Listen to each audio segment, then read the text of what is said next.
The divorce that started a war. The pen scratched across paper, sealing the end of everything. Mara Lane watched her husband, the most feared crime boss in the city, sign their divorce decree without even looking at her face. Nico Rinaldi's relief was palpable, a weight lifting from shoulders that carried empires of blood and money. "You'll be safer this way," he muttered, pushing the papers across the desk. Mara nodded, collected her battered bag, and walked toward the door with her spine straight and her secret buried deep.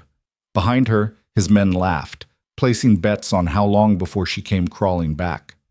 If you're ready for a story about secrets, survival, and the kind of love that refuses to die even when it should, stay with me until the end. Hit that like button and comment what city you're watching from so I can see how far this story travels. The smoke in Nico Rinaldi's office hung thick enough to taste. Cigar smoke mixed with something darker, the residue of deals made in shadows and promises broken in blood. Mara Lane sat in the leather chair across from the mahogany desk that had witnessed more confessions than any church, more sentences than any courtroom. The papers between them were crisp and white, so clean they seemed obscene in this place where nothing stayed pure for long. "Sign here," Nico said, his voice flat as winter pavement. He didn't look at her. He hadn't really looked at her in months, not since the warehouse incident, not since she'd seen exactly what kind of man she'd married. His dark hair was immaculate as always, his suit custom-tailored to hide the gun at his ribs and the scars across his back. Handsome in that dangerous way that had pulled her in 3 years ago when she was just a college student working nights at his club to pay tuition. Mara's hand trembled slightly as she reached for the pen. 26 years old and already signing divorce papers from a man most people wouldn't dare to cross on the street. The diamond on her finger, 3 carats, flawless, purchased with money she'd learned not to ask about, caught the dim light and threw tiny rainbows across the document. She wondered if blood money could create something as pure as a rainbow, or if that was just another illusion. "You'll be safer this way," Nico added, and for just a second something flickered behind his storm-gray eyes. Something that might have been regret, or might have been relief. With Nico, it was always hard to tell. He'd built an empire on being unreadable, on making people guess and getting it wrong until it was too late. "Safer," Mara repeated softly. The word tasted like ash. She'd been safer before she met him. Safer before she fell for the way he'd defended her from a drunk customer with nothing more than a look. Safer before she understood that protection from a man like Nico Rinaldi came with a price that compounded daily. She signed her name in smooth cursive. Mara Lane, taking back the name she'd surrendered when she'd said, "I do," in a courthouse ceremony with only his Lieutenant Gabe as witness. No white dress, no flowers, no family. Her parents had died in a car accident her sophomore year. She'd had no one to warn her away from storm-gray eyes and dangerous smiles. Nico countersigned without hesitation, his signature a bold slash across the page. Then he stood, buttoned his jacket, and walked to the window overlooking the city he controlled through fear and favors. Chicago sprawled below them, Lake Michigan dark as spilled ink in the distance. "Gabe will drive you wherever you want to go," Nico said to the window. "You'll have money in your account by morning, enough to start over." "I don't want your money." "Take it anyway." Now he did turn, and the look he gave her was harder than the concrete that lined the river where bodies sometimes surfaced. "You were my wife. I pay my debts." Was, past tense, already erasing her from his present. Mara stood, smoothing down the simple black dress she'd worn like armor. She'd learned to dress down around Nico's world. Anything too bright, too noticeable, and you became a target. Became leverage. She picked up her leather bag, the only piece of luggage she'd brought. Everything else she was leaving behind. The penthouse apartment with its floor-to-ceiling windows. The closet full of designer clothes she'd never wanted. The gilded cage that had slowly been suffocating her. "Mara." Her name in his mouth stopped her at the door. She didn't turn around. "Don't come back. Don't try to contact me. Don't—" He paused, and she heard him exhale, a rare crack in his composure. "Just disappear. Forget you ever knew me." "Already done," she lied, and walked out. The outer office was full of Nico's men. The ones who enforced his will across 6 states and made problems vanish into Lake Michigan. They looked up when she emerged, their faces ranging from smug to pitying. Marco, who'd always leered at her with too much interest, actually laughed. "Told you she wouldn't last," he said to Vincent, loud enough for Mara to hear. "College girl playing dress-up. 6 months tops, before she's back here begging." "I give her 3 weeks," Vincent countered, pulling out his wallet. "Soon as her money runs out and she remembers how good she had it." "Gentlemen." Gabe's voice cut through their laughter like a blade. He emerged from the hallway, all 6'4" of controlled violence in an expensive suit. Gabe Moretti had been Nico's right hand since they were teenagers running numbers in Little Italy. His loyalty was absolute, his efficiency legendary, his moral code a mystery even after 3 years of Mara watching him operate. "Show some respect." "For what?" Marco sneered. "She's nobody now. Just another—" Gabe moved faster than a man his size should be able to move. 1 second Marco was talking, the next he was pinned against the wall with Gabe's forearm across his throat. "She was the boss's wife," Gabe said quietly, his voice more terrifying for its calm. "That means something. Now apologize." Marco's face was turning purple. Sorry, Mrs. Rinaldi." "Not Mrs. Rinaldi anymore," Mara said, surprised by the steadiness in her voice. "Just Mara, and I don't need his apology." She looked at Gabe, this complicated man who'd once told her she reminded him of his sister before she died. "I can find my own way out." Gabe released Marco and straightened his jacket. "Boss said I drive you.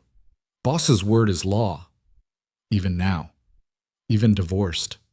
Nico's reach extended everywhere. The elevator ride down was silent. Gabe stood perfectly still, hands clasped in front of him, eyes forward. Mara watched the numbers descend, 37th floor to 36 to 35, counting down to freedom or falling, she wasn't sure which. "He's trying to protect you," Gabe said as they reached the 20th floor. "By throwing me away?" "By cutting you loose before his enemies use you to get to him." Gabe's jaw tightened. "There are things in motion, things he can't stop, men who would kill you just to watch him bleed. I know what he is, Gabe, I know what you all are." "No." Gabe looked at her then, and something in his dark eyes made her breath catch. "You know the surface. You don't know the depths. And if you're smart, you'll take this gift he's giving you and run so far and so fast that those depths never find you." The elevator doors opened onto the garage. Nico's black Mercedes waited, gleaming under fluorescent lights. Gabe opened the back door for her, and Mara slid inside, her bag clutched to her chest like a shield. "Where to?" Gabe asked, sliding behind the wheel. Mara gave him the address of a motel on the south side, the kind of place that didn't ask questions and didn't keep records. Gabe's eyebrows rose slightly, but he didn't comment. He simply drove, navigating Chicago's night traffic with the ease of someone who knew every street, every alley, every escape route. They were stopped at a red light when Mara finally spoke. "Does he know?" Gabe's eyes found hers in the rearview mirror. "Know what?" She pulled the folded paper from her bag, the ultrasound image she'd gotten that morning, the secret that had turned her world inside out. 8 weeks along. A tiny cluster of cells that would become a person, half her and half the most dangerous man in Chicago. Gabe's knuckles went white on the steering wheel. "When did you find out?" "This morning. I was going to tell him, but then he handed me the divorce papers and—" Her voice cracked.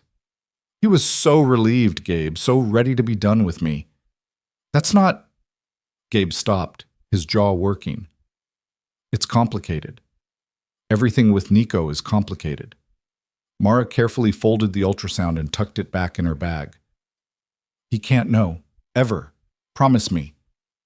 "Mara, promise me." The words came out sharper than she intended, edged with desperation. "You said he's trying to protect me. Fine. Then this stays secret, because if his enemies would kill me to hurt him, what would they do to our child?" The light turned green. Gabe didn't move. Behind them, a car honked. Still, he sat frozen, wrestling with something Mara couldn't see.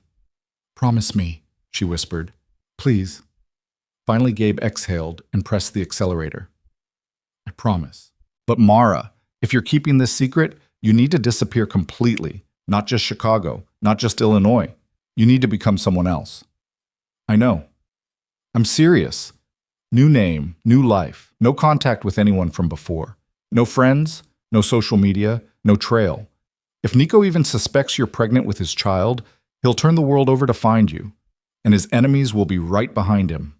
Mara stared out the window at the city she'd called home for 4 years. The city where she'd met Nico, married him, and learned too late that fairy tales about dangerous men saving broken girls always ended in blood. I can do that, she said. I can be no one. Gabe pulled up to the motel, a dingy 2-story building with a flickering vacancy sign and bars on the windows. He killed the engine and turned in his seat to face her fully. I'll help you, he said. Money, documents, whatever you need, but you only get one shot at this. Once you vanish, you stay vanished. You understand? Why would you help me? You're Nico's man. Because you're carrying his child. Gabe's expression softened into something almost painful. Because I had a sister once, and I couldn't save her.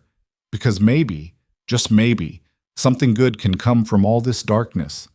Mara felt tears burning behind her eyes, but refused to let them fall. How do I know I can trust you? You don't, Gabe said honestly. But right now, I'm all you've got. He was right. She had no family, no friends she could drag into this nightmare. Her college roommates had drifted away when she married Nico, uncomfortable with his reputation. Her coworkers from the club had known better than to stay close to the boss's wife. She was completely, utterly alone, except for the tiny heartbeat inside her that the ultrasound had shown, flickering like a candle in the dark. Okay, Mara said. Help me disappear. 3 days later, Marlene ceased to exist. Gabe worked with the efficiency of a man who'd made people vanish before, though she tried not to think too hard about whether those people had wanted to disappear or had simply been disappeared. He brought her cash, $20,000 in small bills, nothing traceable. He brought her documents, a driver's license, a social security card, a birth certificate, all in the name of Sadie Mitchell. 28 years old, born in Portland, no criminal record, no ties to Chicago. Memorize the details, Gabe instructed, handing her a folder. Your backstory, where you grew up, where you went to school, why you're starting over. Make it real enough that you believe it yourself. Sadie Mitchell had grown up in foster care after her parents died. She'd bounced around Oregon and Washington, never staying anywhere long enough to put down roots. She'd worked odd jobs, waitress, retail, cleaning houses, and now she was looking for a fresh start somewhere quiet. Why somewhere quiet? Mara asked. Because quiet places don't look too closely at newcomers, Gabe said. Small towns are desperate for workers, especially in service industries.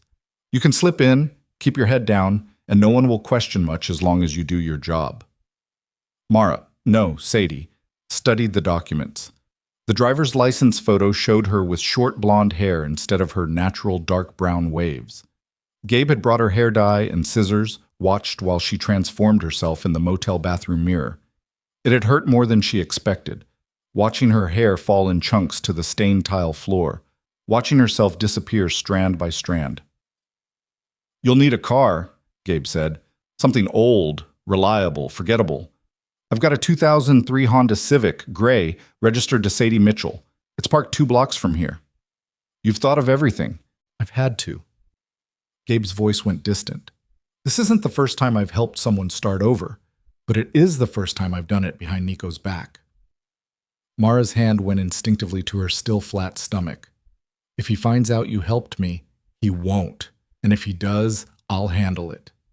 Gabe stood, pacing the cramped motel room. You need to leave tonight.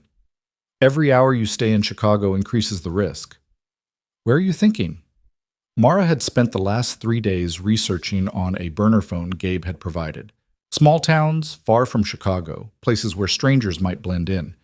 She'd finally settled on a town she'd never heard of before this week. Millbrook Springs, Montana, she said. Population 4,200. They have a veterinary clinic that's hiring an assistant. No experience required, just a willingness to learn. Gabe pulled out his own phone, typing rapidly. Long way from Chicago. That's good. Remote enough that Nico's network doesn't reach that far. You have any experience with animals? I volunteered at a shelter in college, before I met Nico. That'll work. The clinic won't dig too deep if you're willing to clean cages and handle the grunt work. Gabe pocketed his phone. I'll set up a P.O. box for you there. If you need anything, you send a postcard signed S to that address. I'll know it's you. And if you need to reach me, I won't. Once you leave, we never had this conversation. You're a ghost, Sadie, and ghosts don't have connections to the living. The words should have terrified her. Instead, they felt like absolution, permission to let go of everything she'd been and become someone new, someone safe, someone who didn't wake up wondering if today would be the day Nico's enemies decided she was worth killing. That night, Mara packed her meager belongings into the trunk of the gray Honda Civic. She'd sold everything that could be traced, her phone, her laptop, even her wedding ring. The money from those sales had brought her cash total to $22,000, enough to survive for a while if she was careful. She stood in the parking lot, the Montana driver's license, feeling like a passport to another world. Gabe had already left, disappearing into the Chicago night after one final piece of advice. Don't look back. Whatever you do, don't look back. But as Mara slid behind the wheel and started the engine, she couldn't help glancing in the rearview mirror at the city lights behind her. Somewhere in that sprawl of glass and steel, Nico was probably working late in his office, making deals that would reshape lives without even knowing it. Making decisions that left blood on his hands and ice in his heart. Did he ever think about her? Did he ever regret the divorce? It doesn't matter, she told herself firmly. That life is over. Mara is over. You're Sadie now. She drove through the night, heading west on I-90, putting miles between herself and everything she'd known. The radio played soft country music, songs about heartbreak and highways and starting over. Sadie let the tears come finally, silent and hot down her cheeks, grieving for the girl who'd thought love could save a dangerous man, and for the man who'd chosen his empire over everything else. By dawn, she was in Iowa. By the next afternoon, she crossed into South Dakota. She stopped only for gas and bathroom breaks, sleeping in rest stops with her hand on the knife Gabe had given her, a small, sharp blade that fit perfectly in her palm. You know how to use this? He'd asked when he pressed it into her hand. You stab the soft parts and run, she'd replied. Good. Remember that. Run first. Fight only if cornered. You're protecting 2 lives now. 2 lives. The thought sustained her through the endless miles and lonely nights. She wasn't just running for herself anymore. She was running for the tiny heartbeat that grew stronger every day, for the child who deserved a chance at a normal life, far from Chicago's shadows and her father's sins. Montana appeared on the horizon like a promise, big sky country, all rolling plains and distant mountains. Millbrook Springs sat in a valley surrounded by ranches and farmland, the kind of place where people still waved to strangers and left their doors unlocked. The veterinary clinic was a small building on Main Street, painted cheerful yellow with a hand-carved wooden sign, Millbrook Animal Care, Dr. Sarah Hendricks, DVM. Sadie sat in her car across the street, gathering her courage. This was it. The moment she stopped running and started building something new. Inside, the clinic smelled like antiseptic and dog shampoo. A bell chimed over the door. A woman in her 50s looked up from the reception desk, her smile warm and genuine. Help you, hun? I'm here about the assistant position, Sadie said, extending her hand. Sadie Mitchell. Sarah Hendricks, you're the one who called from the road? Dr. Hendricks shook her hand firmly. I appreciate someone who follows through. Come on back. Let me show you around. The clinic was small but well equipped. Exam rooms, a surgery suite, kennels in the back for overnight stays. Dr. Hendricks explained that her previous assistant had left to have a baby, and she desperately needed someone who could handle the physical work of managing animals and keeping the place running. I won't lie to you, Dr. Hendricks said. It's hard work. Early mornings, late nights sometimes. Animals don't care about holidays. You'll get bit, scratched, peed on, and worse. Pay isn't great, $15 an hour to start, but it's honest work, and I treat my people right. I'm not afraid of hard work, Sadie said, and I'm good with animals. They're easier than people. Something in her voice must have resonated because Dr. Hendricks studied her with shrewd eyes. You running from something, Sadie Mitchell? Sadie's heart lurched. What makes you say that? Because I've been on this earth 56 years, and I know the look of someone trying to outrun their past. I did the same thing once, about 30 years ago. Came to Millbrook Springs to get away from a bad marriage in Seattle. Never looked back. Dr. Hendricks leaned against the exam table. I'm not asking you to tell me your story. That's your business. But I need to know, are you in trouble with the law? No. Are dangerous people going to show up at my clinic looking for you? Sadie thought about Nico's enemies, about the way Gabe had warned her to disappear completely. Not if I do this right. Dr. Hendricks considered this. Finally, she nodded. Fair enough. You want the job? Yes, please. Then it's yours. We'll do a trial period, first month. See how we both like it. You need a place to stay? I was going to look for an apartment. There's a studio above the clinic. Previous tenant moved out last month. It's small, but it's clean and cheap. $300 a month, utilities included. Interested? Sadie felt something tight in her chest loosen slightly. A job and a home, both in the same afternoon. Maybe this was possible. Maybe she really could build a life as Sadie Mitchell. Very interested, she said. Dr. Hendricks smiled. Then welcome to Millbrook Springs, Sadie.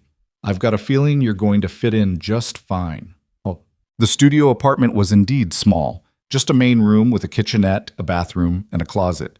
But it had a window that overlooked Main Street and hardwood floors that creaked in a friendly way. Sadie moved in with her single bag and the cash hidden in the car's spare tire well. She spent her first week learning the clinic's routines. How to properly restrain a nervous dog for vaccinations. How to clean surgical instruments. How to talk to anxious pet owners in the waiting room. Dr. Hendricks was a patient teacher, and Sadie found herself falling into the work with something like relief. The animals didn't care about her past. They only cared if she was gentle with them, if she gave them treats, if she remembered their names. On her second week, a man brought in an ancient dog, some mix of shepherd and retriever, gray-muzzled and limping badly. The man was crying openly. She's 16, he choked out. I've had her since she was a puppy, but I can't afford the surgery she needs for her hip. The vet in Bozeman quoted me $3,000. I don't have that kind of money. Dr. Hendricks examined the dog gently while Sadie held her still. The old girl trembled, but didn't snap, her brown eyes clouded with pain and trust. Hip dysplasia, advanced arthritis, Dr. Hendricks confirmed. Surgery might give her another year or two of quality life, but there are other options. You mean put her down? The man's voice broke. I know, I thought maybe... Dr. Hendricks looked at Sadie, some unspoken communication passing between them. Then she turned back to the man. Tell you what, I'll do the surgery for cost of materials.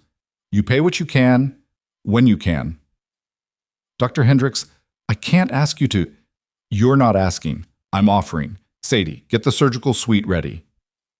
They operated that evening, Sadie assisting as Dr. Hendricks repaired the damaged hip joint with skill born of decades of practice. The old dog survived the surgery and spent the next 3 days recovering in the clinic's kennel, Sadie checking on her between other tasks. When the man came to pick up his dog, he was carrying an envelope with $500 in cash. It's all I have right now, he said, tears in his eyes again. But I'll pay the rest, I swear. Dr. Hendricks took the envelope and handed it directly to Sadie. Your assistant pulled double shifts this week to help with the recovery. This should go to her. Sadie tried to protest, but Dr. Hendricks silenced her with a look. After the man left with his limping but happy dog, Sadie turned to her boss. You didn't have to do that. Yes, I did. Dr. Hendricks was cleaning instruments, not looking at her. You're pregnant, aren't you? Sadie's blood turned to ice. How did you? I'm a veterinarian, not an obstetrician, but I've seen enough pregnant creatures to recognize the signs. You're what, 2 months along? 3? 3, Sadie whispered. Her secret, the one thing she'd guarded so carefully, exposed in a small-town clinic 1,000 miles from Chicago. Does the father know? No. And he can't. Ever. Dr. Hendricks finally looked at her, and in those eyes Sadie saw understanding without judgment. The dangerous people you're running from. Is he one of them? It's complicated. It always is. Dr. Hendricks dried her hands and sat down heavily. Look, Sadie, or whatever your real name is, I'm not going to pry. But if you're going to have a baby, you need to start thinking about prenatal care, doctor visits, what happens when that child is born. You can't do this alone. I don't have a choice. You have me. The words were simple, but they hit Sadie like a physical blow. I meant what I said about running from a bad marriage. My ex-husband was a mean drunk who used his fists more than his words. I had 2 black eyes and a broken rib when I finally left. No money, no job, nowhere to go. A woman in Montana took me in, taught me I deserved better, helped me go back to school and become a vet. Now I'm paying it forward. Sadie felt her carefully constructed walls beginning to crack. You don't know what you're offering. I'm offering you a chance to stop running, to plant roots, to give that baby a stable home. Dr. Hendricks stood and put a hand on Sadie's shoulder. I'm offering you what someone once offered me, a safe place to heal. The tears came then, hot and unstoppable. Sadie cried for the first time since leaving Chicago, great heaving sobs that emptied her out and left her shaking. Dr. Hendricks just held her, this stranger who'd become the first real friend she'd had in years, and let her grieve for everything she'd lost and everything she could never have. When the storm passed, Sadie wiped her eyes and tried to smile. Thank you. Don't thank me yet. You haven't experienced a Montana winter. That winter was brutal. Snow measured in feet, temperatures that cracked water pipes, wind that cut through every layer of clothing. But Sadie survived it. She worked at the clinic, her belly growing round under loose sweaters. She attended prenatal appointments under Sadie Mitchell's name, lying about her medical history because she didn't dare tell the truth. She saved every penny, preparing for the day when she'd have another mouth to feed. And on a March morning, when the snow was finally melting and the first crocuses were pushing through frozen ground, Sadie went into labor. Dr. Hendricks drove her to the hospital in Bozeman, staying with her through 14 hours of pain and fear, and finally, the piercing cry of new life. The nurse placed the baby on Sadie's chest, a girl, perfect and tiny, with a shock of dark hair and eyes that would eventually turn the same storm gray as her father's. What's her name? The nurse asked. Sadie looked down at her daughter, this miracle born from ashes, this proof that something good could survive even in darkness. Ivy, she whispered. Her name is Ivy Mitchell. Ivy, the plant that climbed toward light no matter how deep the shadows. Ivy that grew stronger with every obstacle. Ivy who would never know that her father was the most dangerous man in Chicago or that her mother had once been someone else entirely. In his office overlooking Chicago, Nico Rinaldi signed another contract without reading it, his mind elsewhere. He'd been restless for months, ever since the divorce. His bed felt too big, his penthouse too quiet. He told himself it was better this way. Mara was safe, finally, from the life that would have destroyed her. He didn't know that in Montana his daughter was taking her first breath. He didn't know that his ex-wife had disappeared so completely that even if he searched, he'd find nothing. He didn't know that in trying to protect Mara, he'd lost the only thing that might have saved him from himself. But he would learn. Eventually, every secret came to light, and when Nico Rinaldi finally discovered the truth, the world would burn. 4 years passed like water through fingers, sometimes rushing, sometimes still, but always moving forward. Ivy grew from infant to toddler to a fierce little girl with opinions about everything. She hated peas but loved carrots. She refused to wear anything but purple for 6 months straight. She collected rocks and named them all, building elaborate kingdoms in the dirt behind the clinic where her mother worked. Sadie watched her daughter bloom and felt her heart break 1,000 times over because Ivy had her father's eyes. That particular shade of gray that shifted like storm clouds, intense and penetrating even on a 4-year-old face. When Ivy concentrated on her rock kingdoms or puzzled over a picture book, her brow furrowed the exact same way Nico's had when he was working through a problem. "Mama, why don't I have a daddy?" Ivy asked one morning while Sadie braided her dark hair before work. Sadie's hands stilled. They'd been over this before, but children asked the same questions in different ways, searching for the truth adults tried to hide. "You have a daddy, sweetheart. He just lives far away." "Why doesn't he visit?" Because sometimes grown-ups have to live apart to keep each other safe. Ivy turned around, those gray eyes studying Sadie with unsettling intelligence. Is he a bad man? No, baby. He's just a complicated man in a complicated world. When I'm bigger, can I meet him? Sadie pulled Ivy into her arms, breathing in the scent of strawberry shampoo and innocence. Maybe someday, but right now it's just you and me against the world. Is that okay? Ivy hugged her back fiercely. That's okay, Mama. We're a good team. They were a good team. Sadie had built a life in Millbrook Springs that felt almost normal. She'd become Dr. Hendrick's full partner, taking on more responsibilities as the older woman began talking about retirement.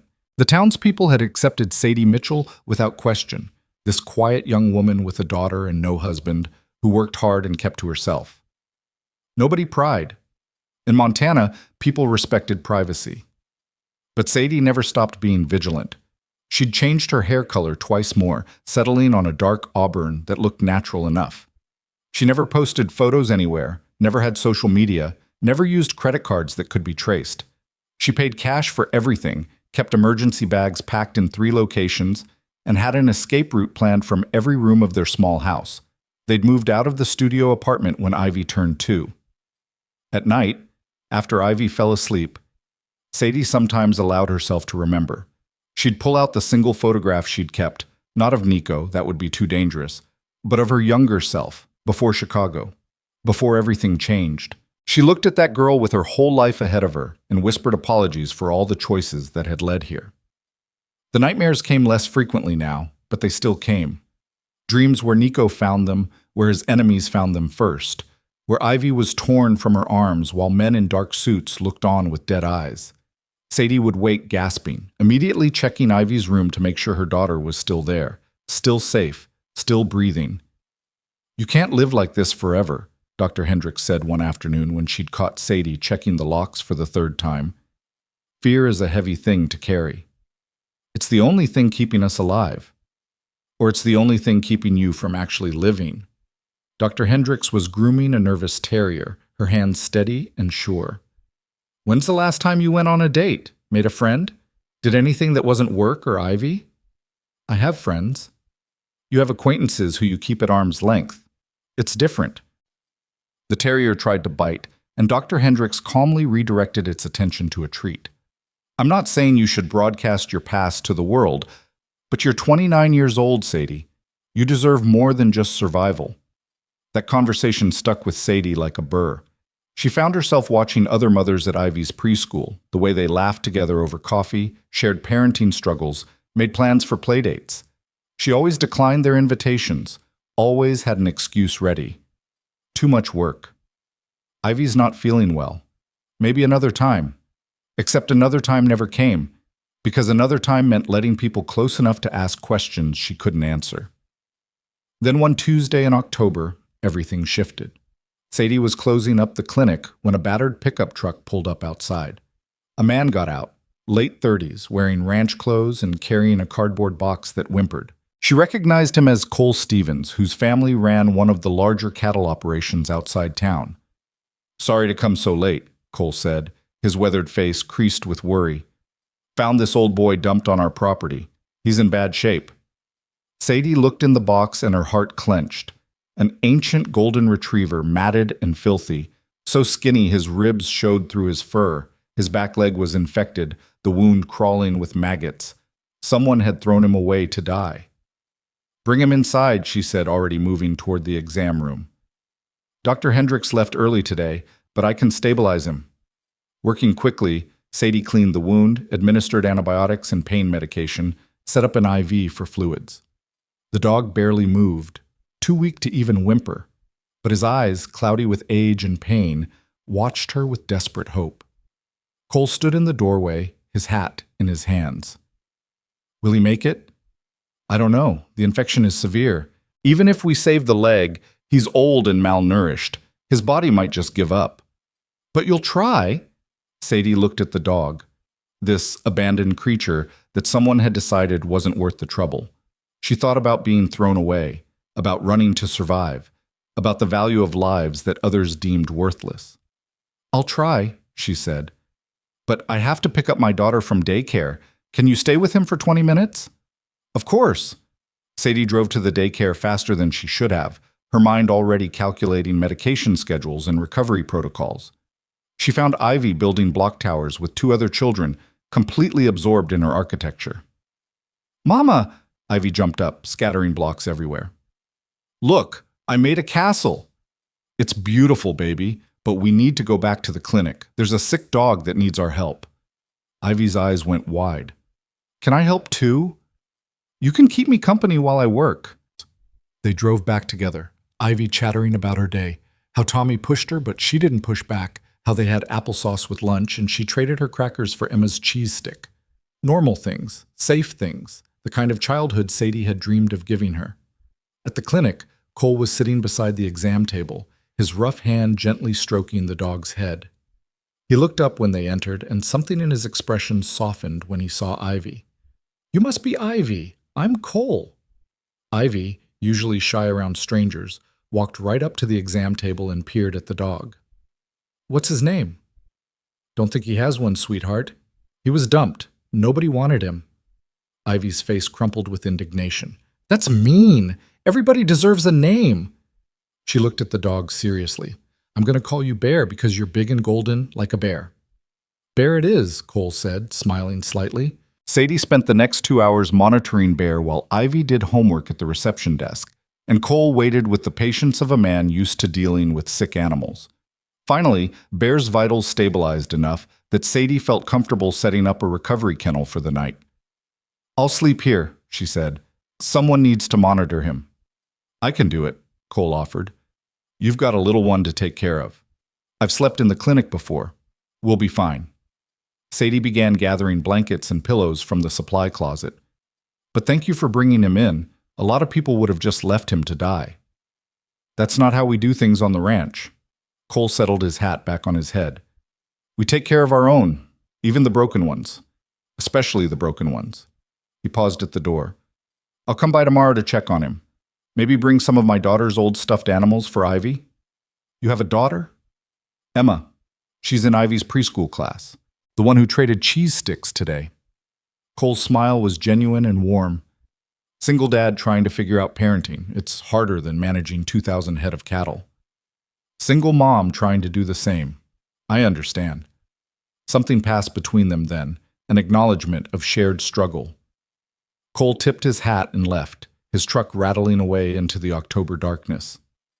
Ivy fell asleep on the waiting room couch while Sadie checked Bear's vitals every hour. The old dog held on, stubborn and determined, his breathing steadying as the antibiotics fought the infection. Around midnight, Sadie allowed herself to doze in the chair beside his kennel, one hand resting near the wire door. She woke to Ivy's scream. Sadie was on her feet instantly, her heart hammering, reaching for the knife she kept hidden under the desk. But Ivy wasn't in danger. She was standing at the clinic's front window, pointing at something outside with shaking hands. Mama, there's a man watching us. Sadie looked through the window and felt her blood turn to ice. Across the street, partially hidden in shadow, stood a figure. Too dark to see details, but definitely watching. Definitely wrong. 5 years of careful hiding threatened to unravel in that moment. Had they found her? Had Nico's enemies finally tracked her down?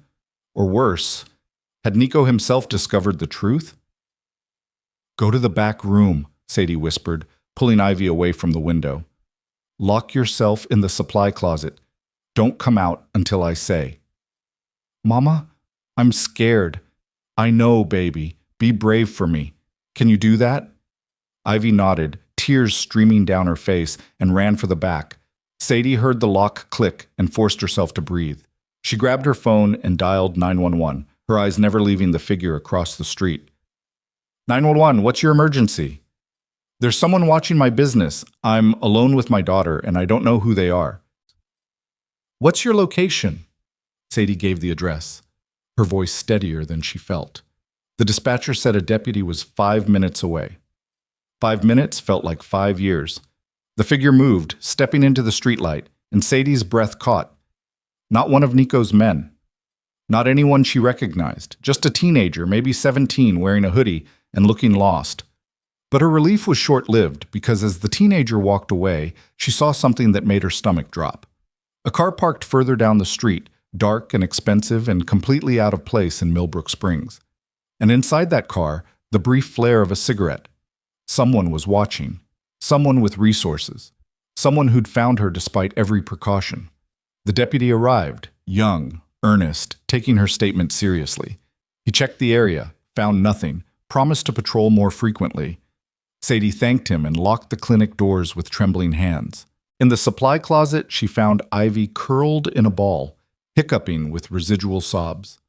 Sadie gathered her daughter close and whispered lies about everything being fine, about it just being a confused kid, about them being safe.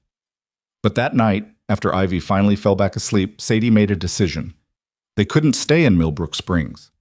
Whoever was watching might come back, might start asking questions, might piece together who Sadie Mitchell really was. She started planning their next disappearance. New town, new name, new life.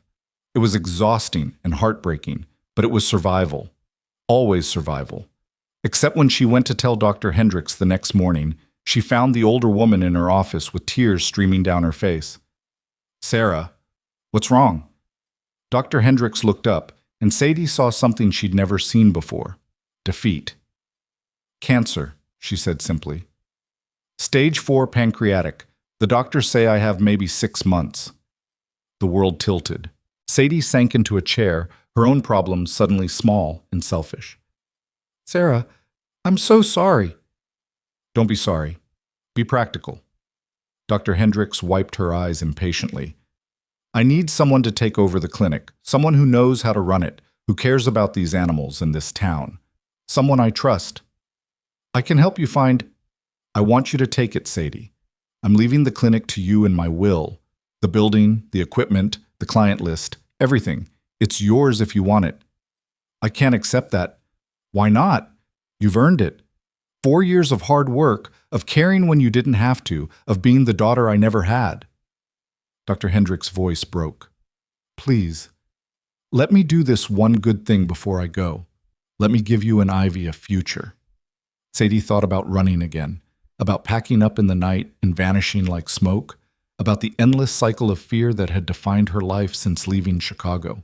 Then she thought about Ivy naming a dying dog Bear with absolute confidence that names mattered, that all creatures deserve dignity. She thought about Cole Stevens saying they took care of the broken ones. She thought about Dr. Hendricks offering her the same second chance someone had offered her 30 years ago. "What if someone from my past finds me?" Sadie whispered. "Then we deal with it together. You're not alone anymore, Sadie. You have a whole town that would stand with you, even if they don't know your real story." Dr. Hendricks reached across the desk and took her hand. "Stop running, plant roots, fight if you have to, but stop running." That afternoon, Sadie called Gabe for the first time in 5 years. She drove to the next town over, used a payphone like some kind of spy movie cliché, and dialed the number he'd made her memorize. He answered on the second ring. "Yes?" "It's me." Silence. Then, "You're not supposed to call. Ever." "I know. But someone's watching me. A car. Expensive. Out of place. I need to know if Nico's looking for me." More silence. Sadie could hear her own heartbeat in the quiet. "He's not looking," Gabe finally said. "Nico doesn't know you exist anymore. As far as he's concerned, Marlene disappeared after the divorce and he's moved on." "Then who's watching?" "Could be anyone. You were married to one of the most powerful men in the Midwest. His enemies have long memories." Gabe's voice dropped. "Or it could be nothing. Paranoia plays tricks. How's the kid?" "She's perfect. Smart, fierce, stubborn as hell." "Like her mother." Sadie could hear the smile in his voice. "And like her father, though he'll never know it."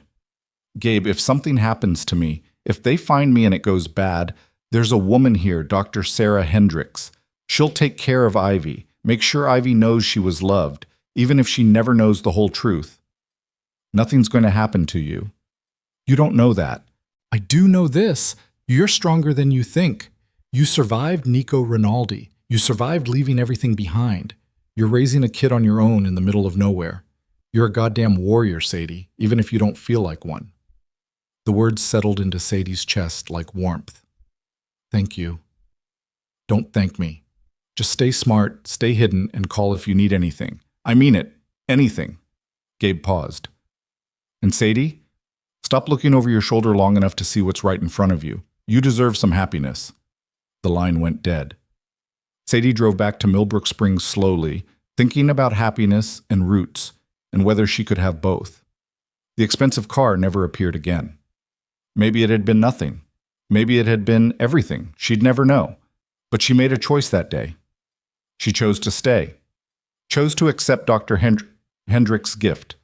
Chose to let Ivy put down roots in good soil. Over the next months as Dr. Hendrick's health declined. Sadie learned to run the clinic business side. How to manage accounts, order supplies, handle the paperwork that kept a small practice afloat. Cole Stevens became a regular presence, bringing his daughter Emma for play dates with Ivy, staying for coffee, helping with repairs around the clinic. You don't have to do this, Sadie said one Saturday while he fixed a broken kennel door. I know, but I want to. Cole looked at her with honest brown eyes. You're a good person, Sadie. You deserve people who show up for you. You barely know me. I know enough. I know you work yourself to exhaustion taking care of animals and people. I know you're raising an amazing kid on your own. I know you're scared of something, but you don't let it break you. He set down his tools. I know I'd like to get to know you better if you're interested. Sadie's first instinct was to run, to shut down, to protect herself with walls built from fear. But she thought about Gabe's words, about Dr. Hendrick's advice, about Ivy asking why she didn't have a daddy. I'm interested, she said quietly, but I need to go slow. I have complications. We all have complications. Mine include a 6-year-old who thinks she's a horse and a ranch that's always one bad season from bankruptcy. Cole smiled. Slow works for me. They started slow. Coffee dates while the girls played. Dinners at the local diner. Conversations that gradually peeled back layers. Though Sadie always held back the deepest truths. Cole never pushed. Seemed content to let her share what she could when she could. Dr. Hendricks passed away on a Tuesday in April, surrounded by friends and holding Sadie's hand. She'd lasted 8 months instead of 6, stubborn to the end. The whole town turned out for her funeral. Sadie stood with Ivy and Cole and Emma, watching them lower into the ground the woman who'd saved her life, and felt grief mixed with gratitude. The clinic officially became Sadie's. She hired an assistant, expanded their services, built on Dr. Hendricks's legacy. Ivy started first grade and made friends easily, her father's charisma showing through in her ability to lead other children in elaborate games. Bear, the old golden retriever who'd survived against all odds, became the clinic mascot, gentle with nervous animals and adored by every child who walked through the door. Life felt almost normal, almost safe. Sadie let herself believe it might last. Then one morning in June, everything changed. Cole came to the clinic, his face ashen, carrying his phone like it was a live grenade. Sadie, you need to see this. He showed her a news article from Chicago. A war was erupting between crime families. Bodies were dropping. The FBI was investigating. And at the center of it all was a name that made Sadie's blood run cold. Nico Rinaldi. But it wasn't just about Nico. It was about his enemies consolidating power, forming alliances, going after anyone connected to him. The article mentioned violence spreading beyond Chicago, reaching into other states as rival factions hunted for leverage. Why are you showing me this? Sadie asked, though she already knew. Because I'm not stupid, Cole said gently. You're running from something. Someone. And I'm guessing it has to do with this. He pointed to Ivy's school photo on Sadie's desk. She has unusual eyes, storm gray, distinctive. The kind of eyes that might make someone look twice if they were searching for them. Sadie's hands were shaking. Cole, I don't need to know the details, but I need to know if you and Ivy are in danger. The truth fought its way up Sadie's throat. She'd kept it buried for 5 years, but watching this man who'd shown her nothing but kindness and patience, she couldn't lie anymore. Her father is Nico Rinaldi, she whispered. He doesn't know she exists, but if his enemies find out, they'll use her to destroy him. They'll kill her just to watch him burn. Cole absorbed this without flinching. Then we make sure they never find out. We keep her safe, whatever it takes. We? You're not alone anymore, Sadie. You have me. You have this town. We protect our own. He pulled her into his arms, and Sadie let herself lean into his strength. But we need a plan. If this war is spreading, we can't just hope they miss Montana. That night, after Ivy was asleep, Sadie and Cole sat at her kitchen table making contingency plans. Escape routes, safe houses, people they could trust. It felt like 5 years of peace unraveling, but Sadie refused to run again, refused to let fear win. If they come, she said, I fight. No more running. If they come, Cole corrected, we fight. Together. Across the country in Chicago, Nico Rinaldi stood in his office staring at casualty reports and felt nothing. His empire was fracturing. His enemies were circling, and somewhere in the back of his mind a ghost whispered, Mara. He'd divorced her to keep her safe, cut her loose before the coming storm could drown her. He wondered if she'd survived, if she thought about him, if she'd found the peace he'd wanted for her. He didn't know that his daughter was learning to ride horses on a Montana ranch, or that his ex-wife had built a life worth fighting for, or that the storm he'd tried to protect her from was finally coming, carried on winds that reached across state lines and through time itself. The wheel was turning. The past was catching up. And soon, very soon, every secret would come to light, wrapped in violence and blood and a love that had never really died, only gone dormant, waiting for the spark that would set everything ablaze. The war reached Montana on a Tuesday afternoon when Ivy was 7 years old. Sadie had just finished vaccinating a litter of puppies when her phone buzzed with a text from an unknown number. Just 3 words, but they turned her world to ice. They know. Run. Gabe. It had to be Gabe. He'd kept his promise for 7 years, watching from the shadows, keeping her secrets. If he was breaking silence now, it meant the threat was real and immediate. Sadie's hands moved on autopilot, finishing with the puppies, while her mind raced through scenarios. Her assistant Jenny was handling the front desk. Ivy was at school for another 2 hours.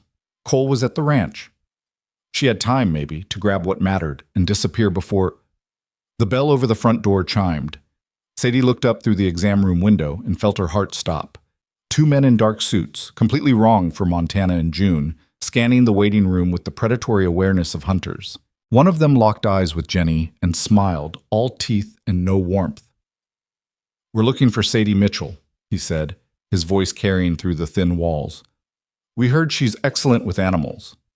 Jenny, bless her, didn't miss a beat. She's with a client right now.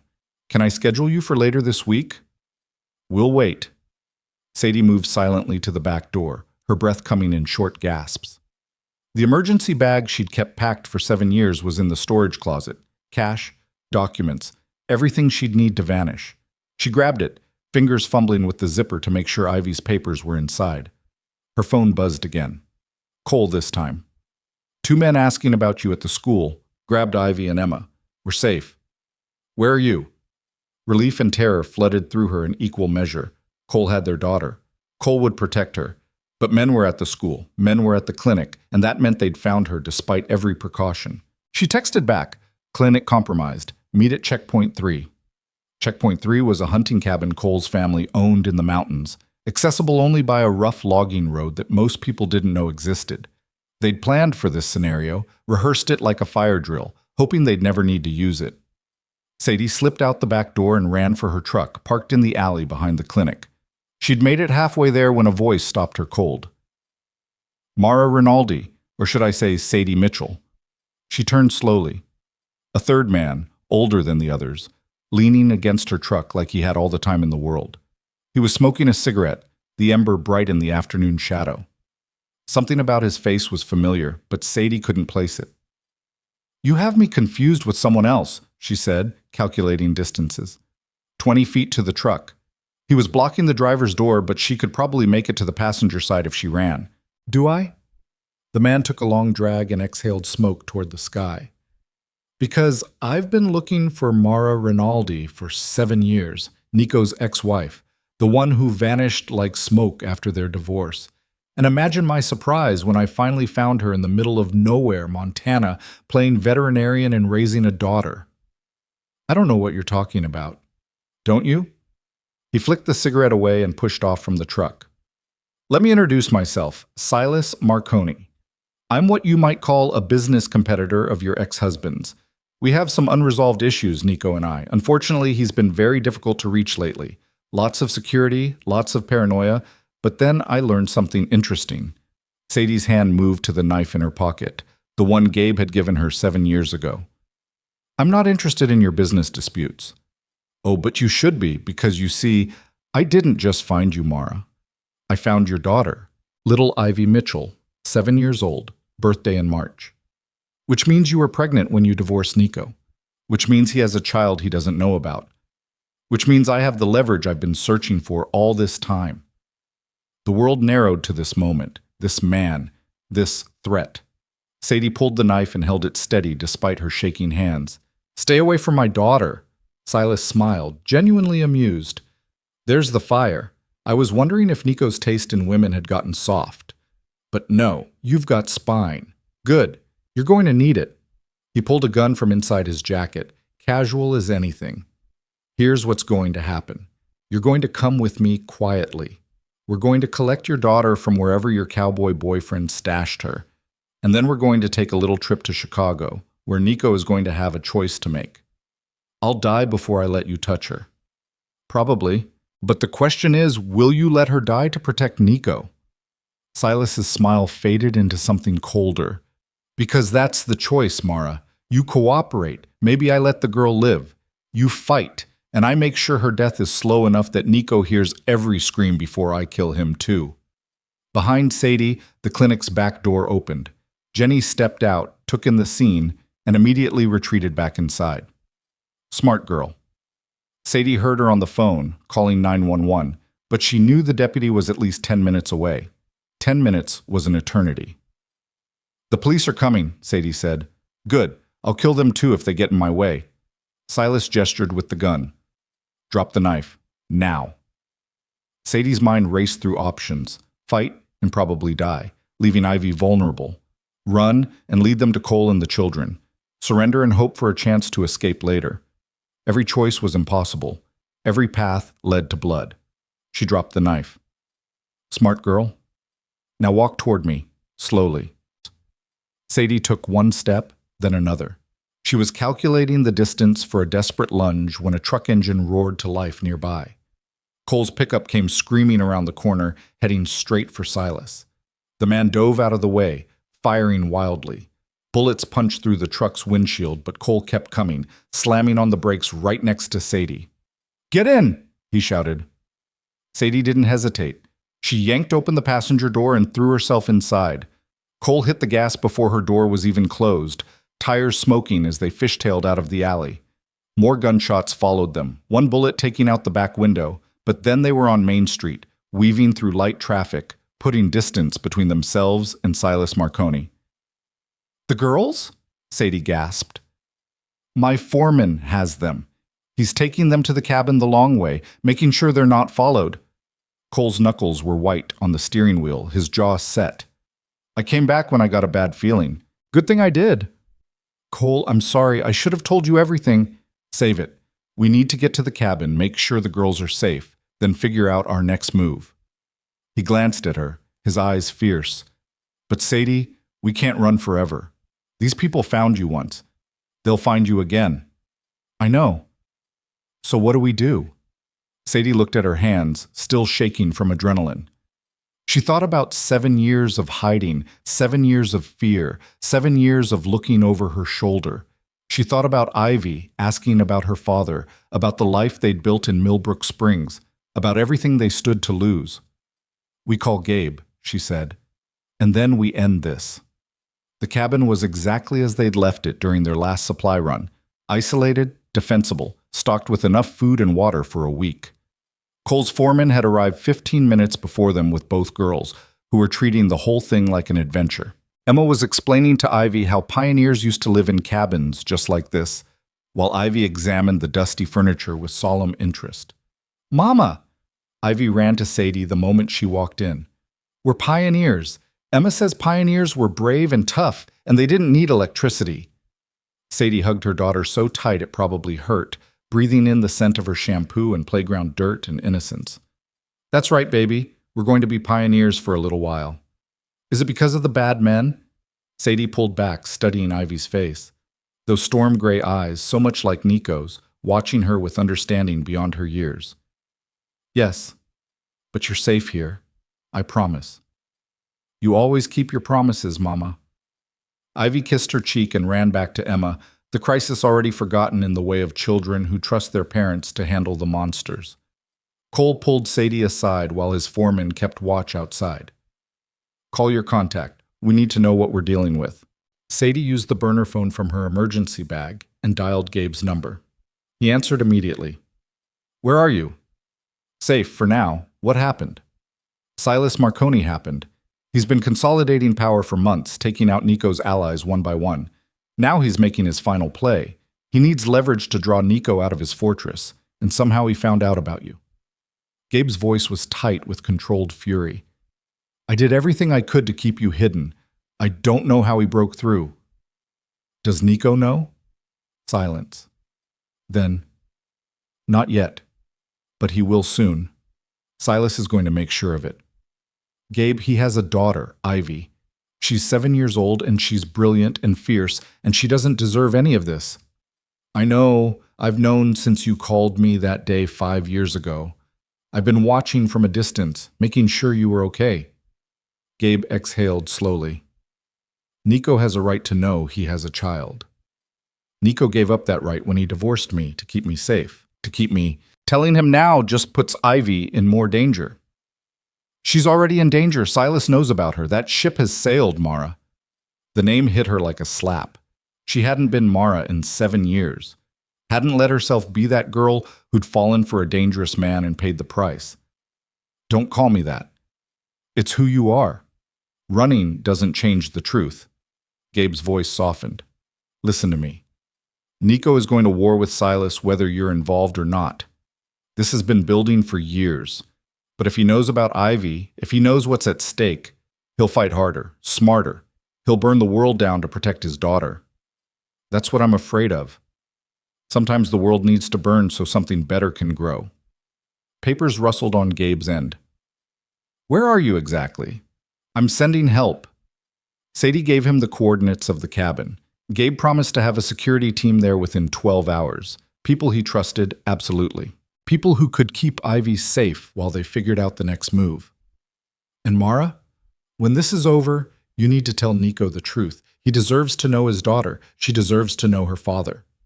The call ended before Sadie could argue. Night fell over the Montana mountains, the darkness absolute in a way that city people never experienced. Sadie sat on the cabin's porch with Cole, watching the tree line for movement while the girls slept inside. Tell me about him, Cole said quietly. About Nico. Sadie wrapped her arms around herself, fighting off the chill. What do you want to know? Why you loved him? It was a fair question, and Cole deserved honesty after everything he'd done for her and Ivy. Sadie thought back to the girl she'd been at 22, working nights at a club to pay for college, exhausted and alone, and drowning in grief from losing her parents. He saw me, she said finally.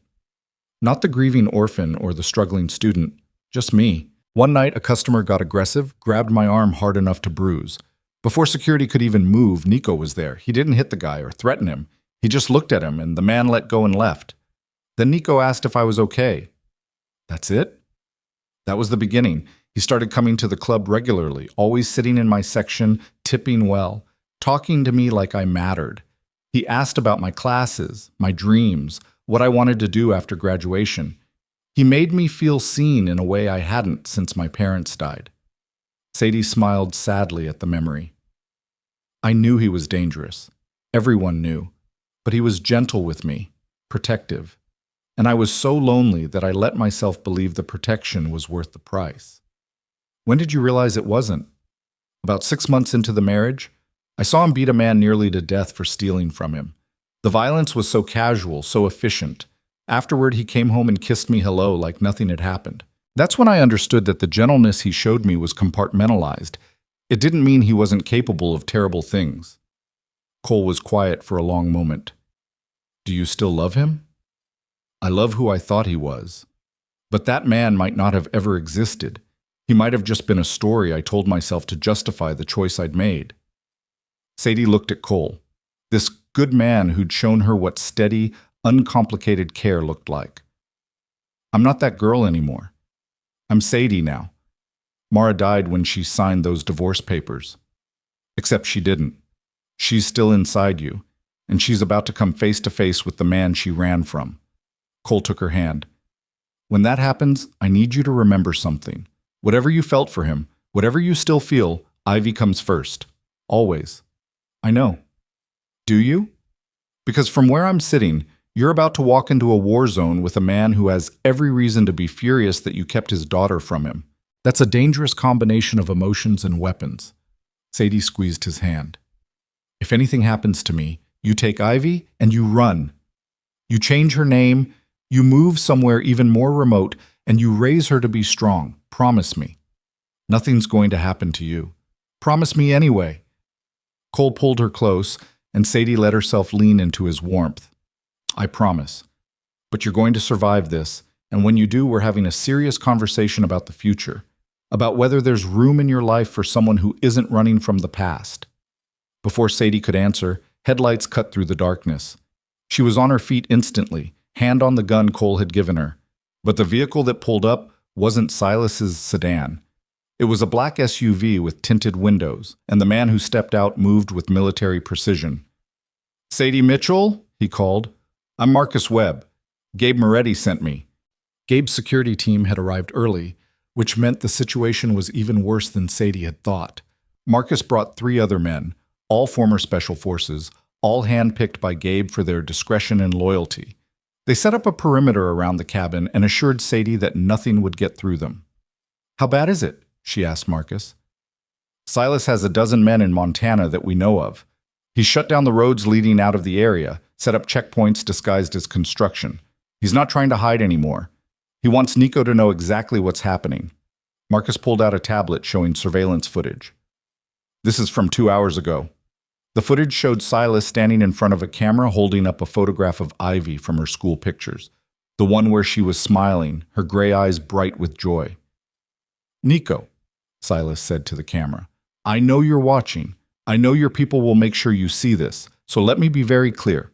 This is your daughter, 7 years old, raised in Montana by the wife you threw away. She has your eyes, Nico, your features. She's yours, and I have her location. You have 48 hours to meet me in Prague, alone. If you don't show, or if you bring your army, I start sending you pieces of her, starting with those beautiful gray eyes. The footage ended. Sadie felt bile rising in her throat. Prague? Why Prague? Neutral ground, European soil where neither of your organizations has total control. It's where Silas wants to make his final stand. Marcus put away the tablet. Gabe is already working on getting you and the girl out of the country before Silas can make good on his threats. But we need to move fast. What about Nico? Is he going to Prague? Marcus met her eyes. What do you think? Silas just told him he has a daughter and threatened to torture her to death. Of course he's going to Prague. He's probably already wheels up. Sadie's world tilted. After 7 years of silence, after building an entire life around keeping Ivy's secret, Nico knew. He knew he had a daughter, knew she was in danger and he was coming. Everything she'd run from was about to catch up, wrapped in violence and blood and a father's fury. We need to get to Prague first, she said. What? No, the plan is to get you to safety. The plan just changed. If Nico walks into Silas's trap alone, he's dead. And if he's dead, Silas has no reason to keep me or Ivy alive. We become loose ends. Sadie's mind was racing, pieces clicking together. But if we're there, if Silas sees us, he has to keep us alive for leverage. It buys time for Gabe and Nico's people to mount a rescue. That's insane, Mikey. You want to walk into the trap? I want to control the narrative. Right now, Silas thinks he has all the power because he has information. But he doesn't actually have Ivy. We do. And as long as we stay ahead of him, we have options. Marcus looked at Cole, who shrugged. She's right. We can't run from this. We can only run toward it and hope we're fast enough to change the ending. Gabe's gonna kill me for this, Marcus muttered. But he was already pulling out his phone, making calls, arranging transportation. Fine. We leave in 2 hours. Private airfield outside Bozeman. From there we fly to Montreal, then Prague. Total travel time about 18 hours. That gives us maybe 12 hours before Nico's deadline with Silas. Sadie went inside to where Ivy and Emma slept curled together on the couch. She knelt beside her daughter, smoothing back her dark hair, memorizing her face. In a few hours, she was going to take this child into the most dangerous situation imaginable. She was going to introduce Ivy to her father in the middle of a war zone. It was insane and reckless and possibly suicidal. It was also the only way to keep her alive. Mama? Ivy's eyes fluttered open. Are we still pioneers? The bravest pioneers ever, Sadie whispered. We're about to go on an adventure across the ocean. Would you like that? Will there be planes? Yes, baby. Will I meet my daddy? The question froze Sadie's breath in her lungs. What made you ask that? I heard the men talking. They said my daddy is looking for me. They said he's dangerous, but he loves me, even though he doesn't know me yet. Ivy sat up, suddenly very awake and serious. Is that true? Sadie pulled her daughter close. Yes. Your daddy is very dangerous, but not to you, never to you. He's going to want to protect you, and we're going to let him. But Ivy, I need you to be very brave. Can you do that? I'm always brave, Mama. You taught me. I know you did, baby. I know. They flew out at 3 a.m, Ivy sleeping against Sadie's shoulder while the mountains fell away below them. Cole stayed behind with Emma, promising to keep her safe and to be there when Sadie came back, if she came back. He'd kiss Sadie goodbye like it might be the last time, and maybe it was. The flight to Montreal was smooth. The connection to Prague was longer, giving Sadie too much time to think. Marcus and his team maintained constant contact with Gabe, who was coordinating from Chicago. Nico had indeed left for Prague, but he hadn't gone alone despite Silas's demands. He'd brought a small team of his best people, ready to burn Prague to the ground if necessary. He's going to be angry, Gabe warned over the phone. When he sees you, when he learns the truth about what you did, he's going to lose his mind. I can handle Nico's anger. Can you? Because the last time I saw him this furious, 3 people died and a building burned down, and that was over a stolen shipment. This is his daughter Mara, his child that he didn't know existed. You took 7 years from him. He's not going to forgive that easily. I didn't do it to hurt him. I did it to protect her. Tell him that. Make him understand. Because if Nico goes into that meeting with Silas while he's still angry at you, he's going to make mistakes, and mistakes get people killed. Prague greeted them with rain and gray skies, the city beautiful and ancient and completely indifferent to the violence about to unfold in its streets. Marcus had arranged a safe house in the Old Town district, an apartment with reinforced doors and multiple exits. They arrived 12 hours before Nico's deadline, exhausted and wired on adrenaline. Ivy woke up fascinated by the cobblestone streets and Gothic architecture. Are we in a fairy tale, Mama? Something like that, baby. Marcus's phone buzzed. He checked it, and his expression went grim. Nico's here. He wants to meet with you before the deadline. Just you, no security, neutral location. Where? Charles Bridge, 1 hour. Mara, this could be a trap. It's not a trap. It's a reckoning. Sadie looked at Ivy, who was drawing pictures at the kitchen table, oblivious to the storm gathering around her. Stay with her. Don't let her out of your sight. Where are you going? Ivy asked. To meet someone important. I'll be back soon. Sadie kissed her daughter's forehead. Remember what I said about being brave? I remember, Mama. Sadie walked out into the Prague rain alone, heading for the Charles Bridge where, 7 years ago, a different version of herself had said vows to a dangerous man. The bridge was crowded with tourists despite the weather, vendors selling trinkets, artists painting portraits. Normal people living normal lives, unaware that somewhere among them, 2 people were about to collide with enough force to reshape everything. She saw him before he saw her.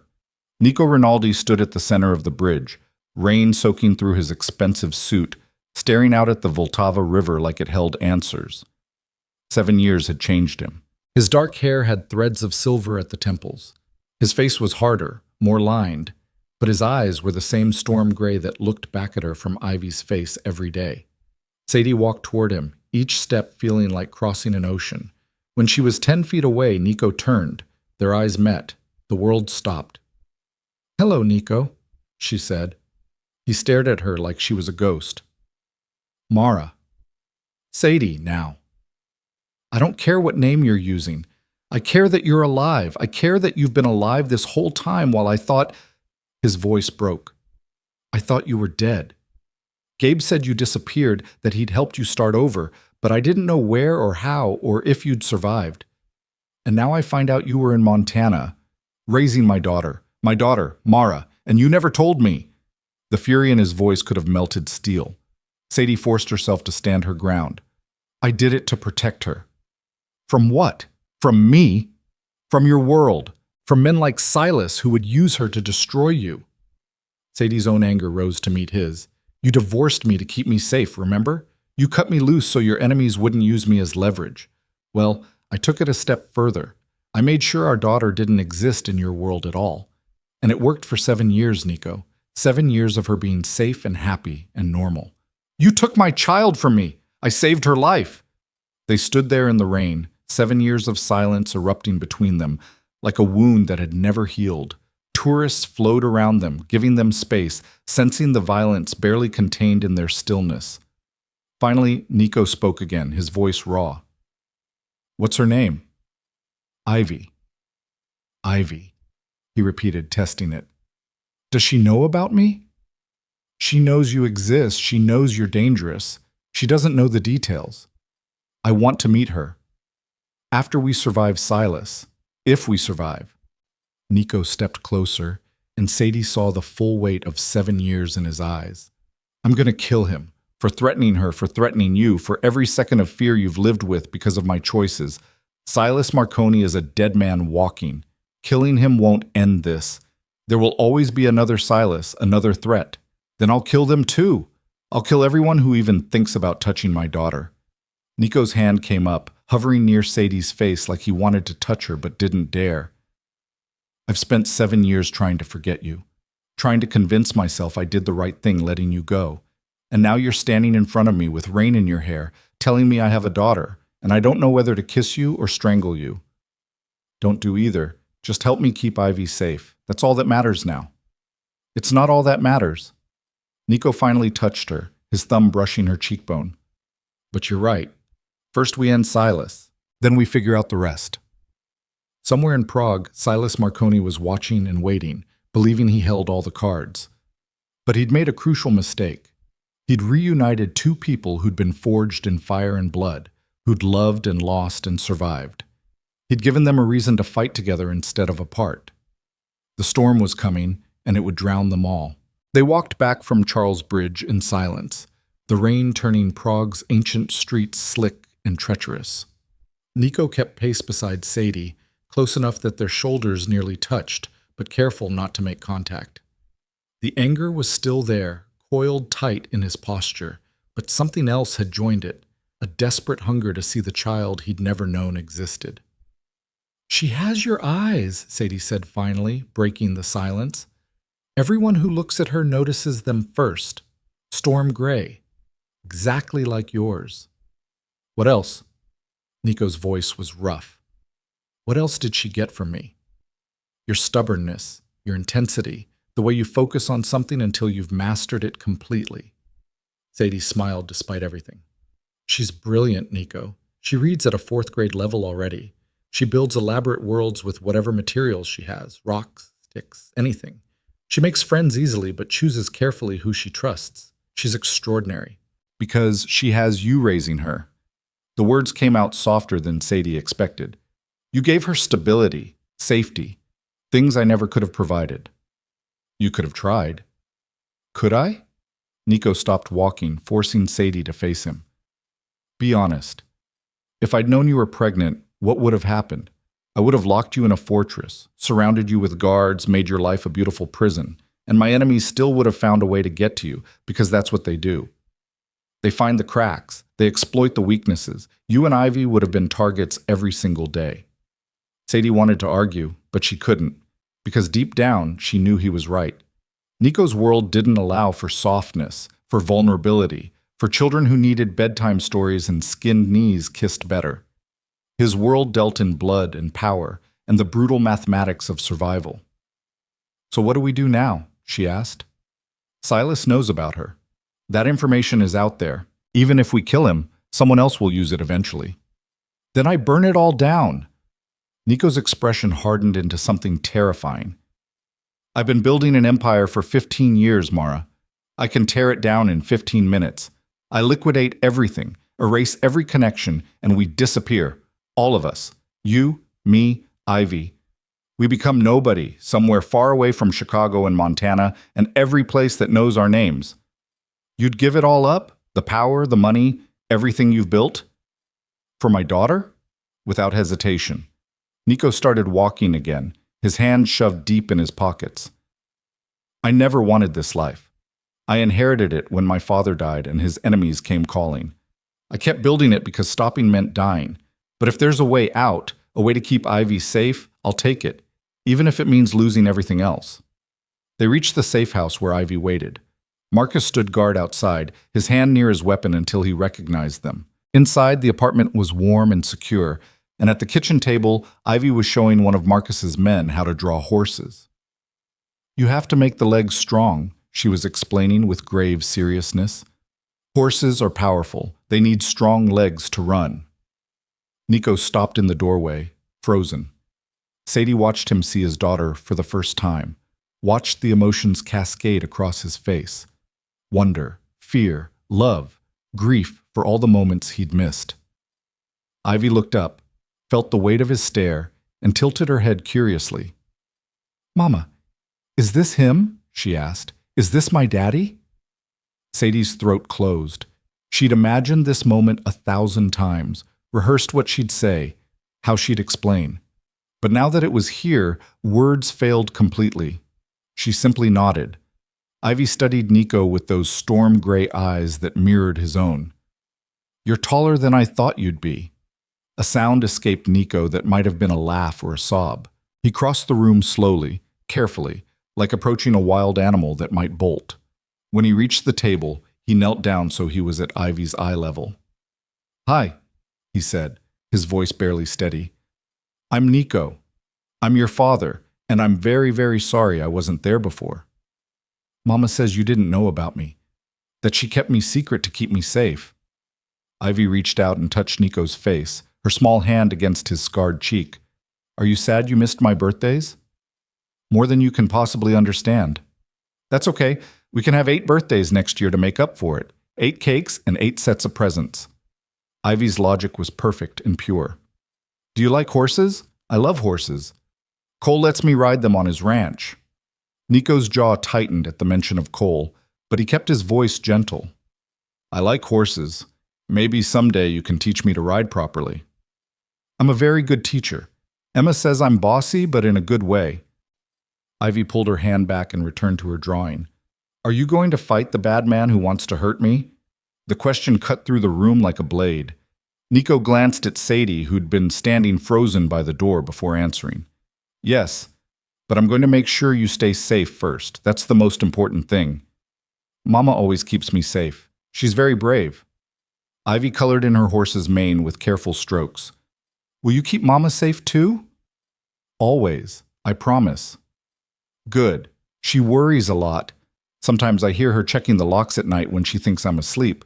Sometimes she has bad dreams." Ivy looked up at Nico again. "Are you the bad dream she's running from?"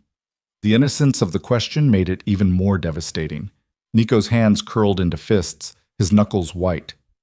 "Maybe, but I'm going to try to be a good dream from now on." Ivy seemed to consider this, then nodded acceptance.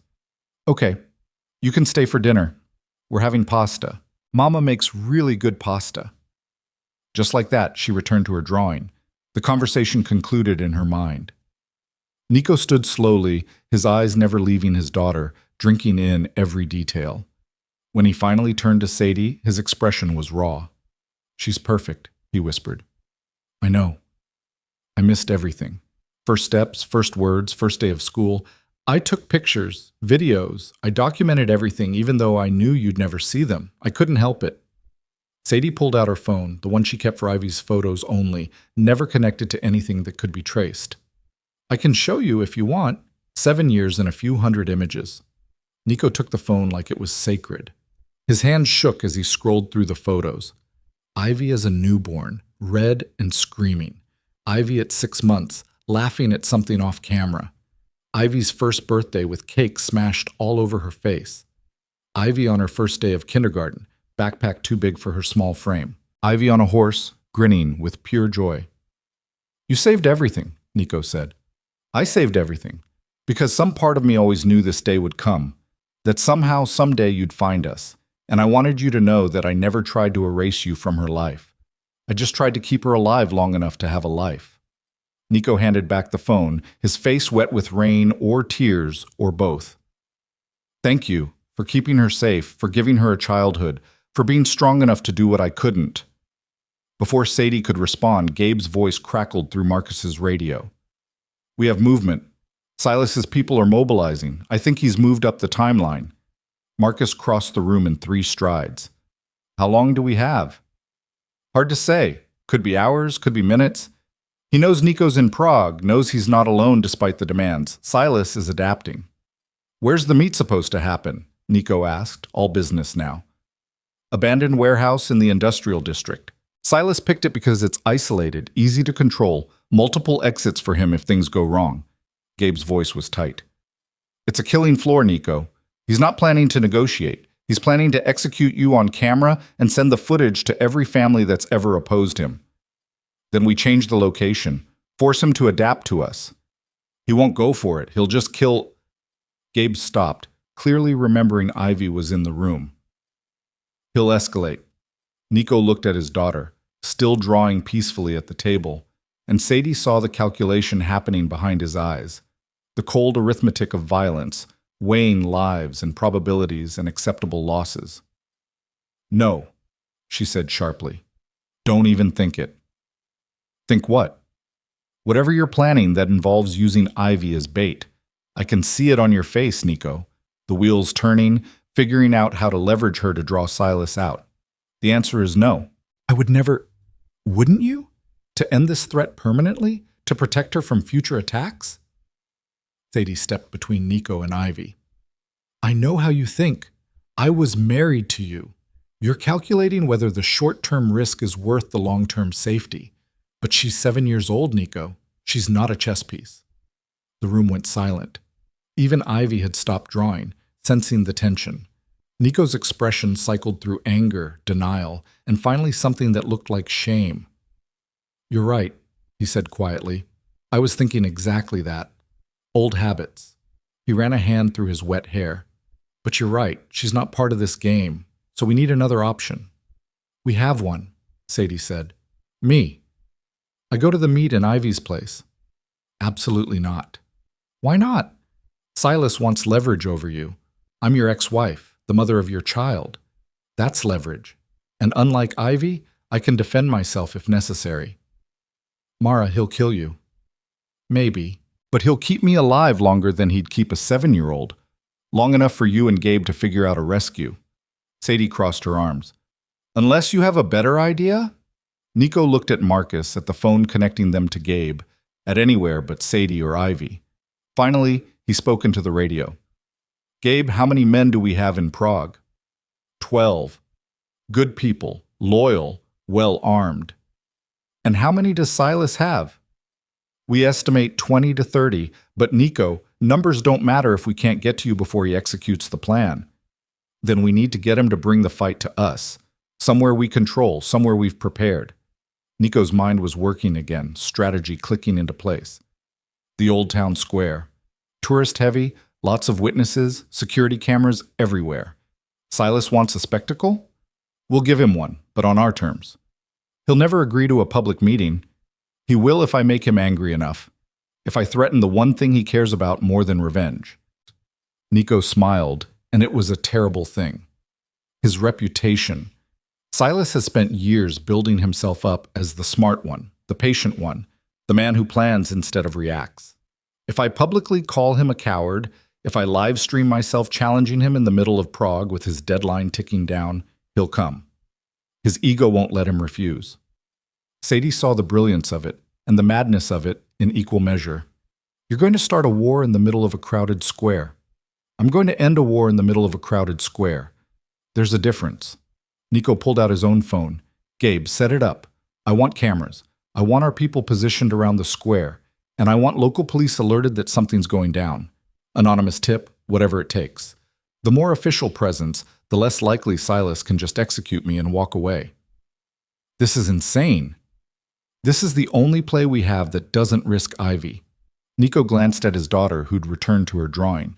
I'll give up anything, my life, my empire, my future, but I won't bet with hers. The plan came together quickly. Gabe coordinated from Chicago while Marcus and his team set up positions around Old Town Square. Nico would go alone to the center of the square at midnight, 3 hours before Silas's original deadline, and issue his challenge. Sadie would stay at the safe house with Ivy, protected by half of Marcus's team. If things went wrong, they had extraction vehicles ready to get Sadie and Ivy to the airport and out of the country before Silas could regroup. As midnight approached, Sadie helped Ivy get ready for bed in the safe house's small bedroom. Her daughter was exhausted from the day's travel and emotional upheaval, but she fought sleep the way children do when they sense something important is happening. Is Daddy going to die? Ivy asked as Sadie tucked the blanket around her. The question stole Sadie's breath. Why would you ask that? Because everyone keeps looking sad when they think I'm not watching. And Daddy hugged me for a really long time before he left, like he might not get to hug me again. Ivy's gray eyes were too knowing. I'm not a baby, Mama. I know something bad is happening. Sadie sat on the edge of the bed and took her daughter's hand.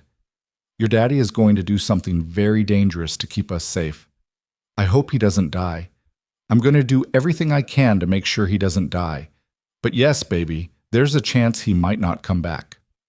Like how my goldfish didn't come back? Sort of, except Daddy's much harder to kill than a goldfish. Ivy giggled despite everything, then sobered. If he dies, will we go back to Montana? Back to Cole and Emma and the clinic? Would you want to? I like it there. It's safe and quiet and nobody tries to hurt us. Ivy squeezed Sadie's hand. But I like having a daddy too, even if he's only been my daddy for one day. He looked at me like I was the most important thing in the whole world. You are the most important thing in his whole world. That's why he's fighting so hard. Then I hope he wins. I want to have more than one day with him. I want 8 birthdays and writing lessons and all the things other kids get with their daddies. Sadie kissed Ivy's forehead, her heart breaking. Me too, baby. Me too. Ivy finally fell asleep, her small hand still clutching Sadie's. Carefully, Sadie extracted herself and returned to the main room where Marcus was monitoring multiple screens showing different angles of Old Town Square. Nico was already there, standing alone in the center of the empty plaza, his phone held up to stream video. People of Prague, and everyone watching around the world, Nico's voice came through the speakers, clear and commanding. My name is Nico Rinaldi. Some of you know that name. Some of you fear it. Tonight, I'm here to issue a challenge to a coward named Silas Marcone. Marcus whistled low. He's really doing it. He's putting everything out in the open. On screen, Nico continued. Silas, you threaten my daughter. You think that makes you powerful. You think that makes you smart. But all it makes you is a coward who hides behind children because you can't face me directly. So here I am. No guards, no weapons, no protection. Just me, standing in the middle of Prague, waiting for you. You want to kill me? Come do it. Prove you're the man you claim to be, or run back to whatever hole you crawled out of and admit you were never anything but talk. The live stream was already going viral. Comments flooded in from around the world, thousands of people watching this madness unfold in real time. Sadie saw the genius of it. Silas couldn't ignore this public challenge. His reputation in the criminal underworld depended on being seen as strong, as fearless. If he didn't respond, he'd look weak. Every family he'd intimidated, every alliance he'd built, would crumble. Movement, one of Marcus's men called out. 3 vehicles approaching from the north. On the screens, black SUVs pulled into the square. Men poured out, at least 20 of them, surrounding Nico in a loose circle. And then Silas himself emerged, impeccably dressed despite the late hour, walking toward Nico with the confidence of a man who believed he'd already won. "You stupid, arrogant fool," Silas called out, his voice picked up by Nico's phone camera. "Did you really think I'd fall for something so obvious?" "I think you couldn't resist," Nico replied, "because deep down, you know you're nothing without your reputation. And I just destroyed it in front of the world unless you back up your threats." Silas's smile was razor sharp. "Oh, I'll back them up. But first we're going to have a conversation about respect. About what happens when people like you think they can challenge people like me." He gestured and his men moved forward. Nico didn't run, didn't fight. He'd promised to come unarmed and alone, and he'd kept that promise. The men grabbed him, forced him to his knees. Nico's phone fell to the ground but kept streaming, the camera angled up to catch everything. "Where's the girl?" Silas demanded. "Where's your daughter?" "Safe. Somewhere you'll never find her." "We'll see about that." Silas pulled out his own phone and made a call. "Bring her." Sadie's blood turned to ice. Marcus was already moving, checking his weapons. "They don't have her. They can't have her. She's been here the whole time." The safe house door exploded inward. The blast threw Sadie backward, her ears ringing. Through the smoke and debris she saw shapes moving, armed men pouring through the destroyed entrance. Marcus's team opened fire, the confined space erupting into chaos. Sadie scrambled toward Ivy's room, her only thought to reach her daughter. She made it 3 steps before someone grabbed her from behind. A cloth pressed over her face, chemical sweet and overwhelming. Sadie fought, but her limbs were already going numb. Her vision blurred. The last thing she heard before darkness took her was Ivy screaming her name. She woke to cold concrete and the smell of rust and water. Her head pounded. Her vision swam. Slowly, the world came into focus. She was in a basement, dank and windowless. Chains secured her to a support pillar, and across from her, similarly chained, was Gabe. "Welcome back," he said, his face bruised and bloody. "Sorry about this. They had a second team we didn't know about. Hit the safe house while everyone was watching the square." "Ivy? Where's Ivy?" "They have her. Brought her here about 20 minutes ago. She's upstairs, unharmed for now."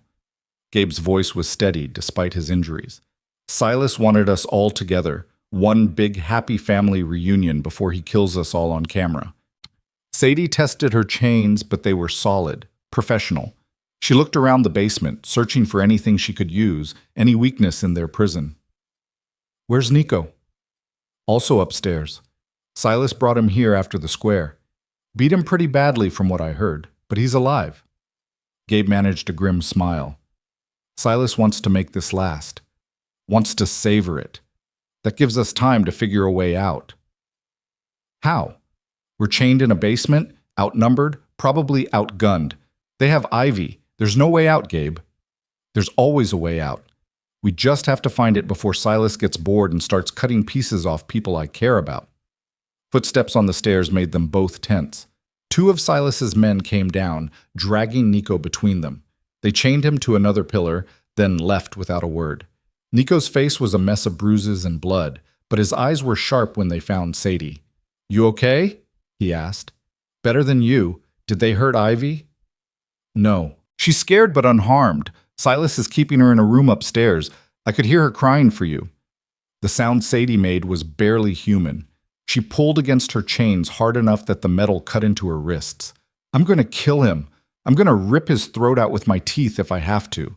"Get in line," Nico said. Then to Gabe, "Options?" "Limited.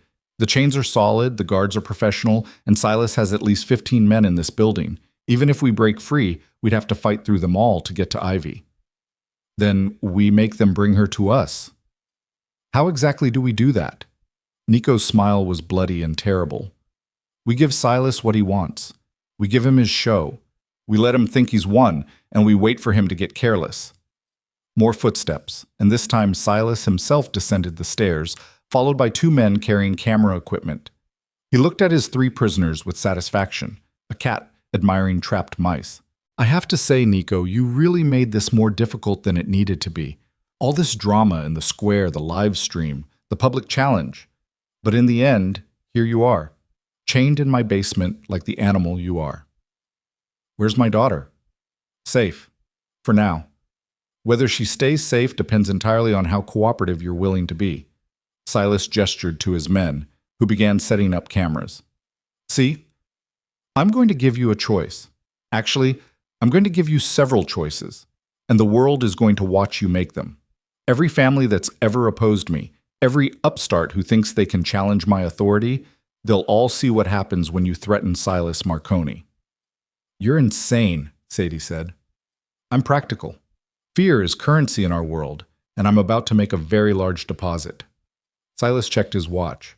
We'll start in an hour. That gives you time to say your goodbyes, make your peace, whatever it is people do before they die. I'd suggest you use it wisely. He left them alone with the cameras, red lights blinking in the darkness. Nico immediately started working on his chains, testing each link for weakness. Gabe did the same. Sadie closed her eyes and focused on breathing, on staying calm, on not screaming for her daughter. We're not dying here, Nico said quietly. I don't care what it takes. We're getting Ivy out, and we're ending this. With what? Sadie opened her eyes. We have no weapons, no backup, no plan. Silas has already won. He thinks he's won. There's a difference. Nico found a loose link in his chain and began working it methodically. Gabe, when was the last time you checked in with your people? 2 hours ago, before the safe house got hit. So they know something's wrong. They'll be looking for us. Looking and finding are different things. This city has 1,000 basements just like this one. Nico's chain gave slightly, the link starting to bend. Then we make noise. We make enough noise that they can't help but find us. An hour later, Silas returned with his cameras and his cruelty.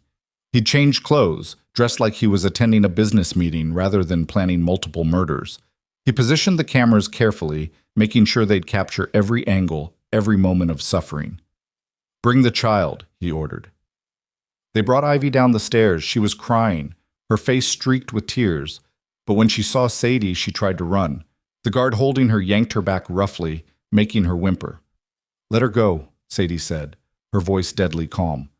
Whatever you're planning, she doesn't need to see it. Oh, but she does. That's the whole point. Silas crouched in front of Ivy, his voice sickeningly gentle. Hello, little one. Do you know who I am? Ivy didn't answer, just stared at him with those storm-gray eyes full of fear and fury. I'm the man your father has been fighting for a very long time, and tonight he has to make some choices, hard choices, choices about who lives and who dies. Silas stood and gestured to his prisoners. Here's how this works. Nico, you get to choose. Your daughter lives or your ex-wife lives. One of them dies tonight, right here, right now. You pick which one. The basement went silent except for Ivy's ragged breathing. No, Nico said. No isn't an option. You choose or I kill them both and make you watch before I kill you too. Then kill me first. Let them go and kill me. Take your revenge, make your statement, but let them go. Silas laughed. That's not how this works. See, killing you is the easy part. Making you suffer, making you live with impossible choices. That's the art. So choose Nico, your daughter, who you just met today, or Mara, the woman you divorced to keep safe. Who lives?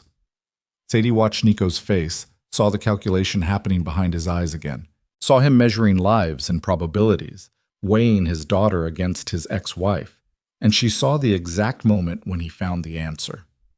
Ivy, Nico said clearly. Ivy lives. Kill Mara if you have to kill someone, but my daughter lives. The words hit Sadie like bullets, even though she understood the strategy. Protect the innocent, save the child, sacrifice the adult. It was the only choice any parent would make, but understanding it and hearing it were different things. Silas's smile widened. Excellent. See how easy that was? Now we just need Mara's agreement. After all, it's her life we're discussing. What do you say, Mara? Ready to die so Nico's daughter can live? Sadie met Nico's eyes across the basement and saw the plea there. Trust me. Follow my lead. She took a breath and played her part. Do it, she said. But let Gabe take her away from here first. She doesn't need to see this. Oh, but she does. She needs to understand what her father is, what her whole family is. She needs to see the blood. and the pain and the cost of this life. She's 7 years old, Sadie's voice cracked. You've already destroyed her childhood. Don't destroy her future too. Silas considered this. Finally, he shrugged. Fine, it doesn't matter. She'll remember this night for the rest of her life, whether she watches or not. He gestured to one of his men. Unchained Gabe. He can take the girl upstairs, but Gabe, if you try anything at all, I kill them both in front of the child. Understood? Understood, Gabe said. They unlocked his chains. Gabe stood slowly, making no sudden movements, and crossed to where Ivy stood. He picked her up gently, holding her close. Close your eyes, sweetheart, he whispered. Close your eyes and think about Montana. Think about the horses and the mountains and the clinic. Think about anything but here. As Gabe carried Ivy toward the stairs, she looked back at Sadie. Their eyes met one last time. I love you, Mama, Ivy said. I love you too, baby. Be brave, just a little while longer. They disappeared upstairs, and the basement fell silent except for the hum of the cameras capturing everything. Silas walked to Sadie, pulled out a gun, and pressed it against her forehead. Any last words? Just one, Sadie said. Duck. The confusion on Silas's face lasted exactly 1 second before the basement's far wall exploded inward. The explosion tore through the basement like the hand of an angry god, brick and mortar erupting inward in a cloud of dust and fire. Silas stumbled backward, the gun dropping from his hand as debris rained down around them. Through the gaping hole in the wall came Marcus and his team, weapons raised, moving with the precision of men who'd done this 1,000 times. Chaos erupted. Silas's men scrambled for weapons, but Marcus's team was faster, better trained. Gunfire echoed in the confined space, deafening and deadly. Sadie pressed herself against the pillar she was chained to, making herself as small a target as possible while Nico worked frantically at his weakened chain link. Get down! Marcus shouted, diving toward Sadie. He fired 3 shots at the guard approaching her, then pulled out bolt cutters and went to work on her chains. Gabe gave us the location, GPS tracker in his shoe. We've been circling the building for the last 20 minutes, waiting for the right moment. The chains fell away. Sadie's wrists were bloody and raw, but she ignored the pain. Ivy, where's Ivy? Gabe has her. He's already outside, heading for the extraction vehicle. Marcus moved to Nico next, cutting through his chains. We need to move. This building isn't structurally sound, and we've got more of Silas's people incoming. Nico was free in seconds. He grabbed the gun from the fallen guard and moved like death itself, his eyes scanning the smoke-filled basement for Silas. But the crime boss had vanished in the chaos, escaped through some hidden exit. Let him go, Marcus urged. We need to get you out before... An explosion rocked the floor above them. Dust and chunks of ceiling rained down. The building was coming apart, whether from Marcus's initial breach or from Silas's people trying to bury them all. It didn't matter. The basement was rapidly becoming a tomb. This way. One of Marcus's men had found a service tunnel, some old maintenance access that led away from the building. They ran, Sadie between Nico and Marcus, their footsteps echoing off concrete walls as the building groaned and shuddered behind them. They emerged 3 blocks away, climbing up through a manhole into a prog alley wet with fresh rain. The building they'd escaped was burning now, flames licking up into the night sky. Sirens wailed in the distance, police, fire trucks, emergency services responding to what had to look like a terrorist attack. A black SUV screeched to a halt beside them. The door flew open and Gabe leaned out. Get in! Now! They piled in, Sadie scrambling into the back seat where Ivy was buckled in, trembling and wide-eyed. Sadie pulled her daughter into her arms, holding on so tight she could feel Ivy's heartbeat against her own. Mama, Ivy sobbed. Mama, I was so scared. I know, baby, I know. But it's over now. We're safe. Gabe drove like a man possessed, weaving through Prague's narrow streets while Marcus coordinated with his remaining team members via radio. Behind them, more explosions lit up the night sky. Silas was burning evidence, destroying anything that could connect him to the evening's violence. Where are we going? Nico asked from the front seat, blood still dripping from a cut above his eye. Airport. Private plane is fueled and ready. We'll be wheels up in 30 minutes, out of European airspace in an hour. Gabe took a corner hard enough to make the tires scream. Silas is going to come after us, but we'll have a head start. He saw Ivy. He knows what she looks like. He won't stop until he's dead, Nico finished. His voice was cold, final, which he will be. Soon. Sadie looked up from Ivy's hair, her daughter still crying against her shoulder. No more revenge, no more violence. We take Ivy and we disappear, completely this time. All of us. That's not enough. As long as Silas lives, as long as you stay in this life, there will always be another Silas. Sadie's voice cracked. You said you'd give it all up for Ivy. Your empire, your power, everything. Did you mean it, or were those just words? The SUV fell silent except for the engine and Ivy's hiccuping sobs. Nico turned in his seat to look at his daughter, really look at her. She was pressed against Sadie, small and terrified and perfect, and in her face he could see all the futures she'd never have if he stayed in this world. The birthday parties interrupted by violence, the school friends who'd pull away when they learned who her father was, the constant fear, the endless running, the life Sadie had been living for 7 years. I meant it, he said quietly, every word. They made it to the airport with minutes to spare. The private plane was small but fast, and the pilot asked no questions when they boarded, looking like they'd survived a war. Maybe because they had. As the plane climbed into the night sky, leaving Prague and its burning buildings behind, Sadie finally let herself breathe. Ivy had fallen asleep in her lap, exhausted from fear and adrenaline. Nico sat across from them, watching his daughter sleep with an expression Sadie had never seen on his face before. Something soft and broken and healing all at once. Where do we go? Sadie asked. Where in the world is far enough away from Silas Marconi? Nowhere, Gabe said from his seat near the cockpit. He'd been on his phone for the last 20 minutes, coordinating something. Which is why we're not running, we're ending this. How exactly do we end a man with unlimited resources and a vendetta? We take away his resources. We turn his own people against him. We make him vulnerable, and then we strike. Gabe pulled up something on his tablet and showed it to Nico. While you were busy getting captured, I was busy working. I've been documenting every one of Silas's criminal activities for the last 6 months. Every deal, every murder, every bribe. I have evidence that could put him away for 3 lifetimes. The FBI won't touch him. He owns too many people. The FBI won't, but Interpol will. European authorities who don't answer to Chicago politics. Gabe's smile was sharp. I've already made contact. They're very interested in Mr. Marcone, especially after tonight's little show in Prague. Combine my evidence with the footage from Silas's own cameras, the ones that were live streaming when we breached the basement, and we have enough to destroy him. Nico studied the tablet, scrolling through page after page of damning information. This would work, but it would also expose parts of my own operation. I'd be vulnerable.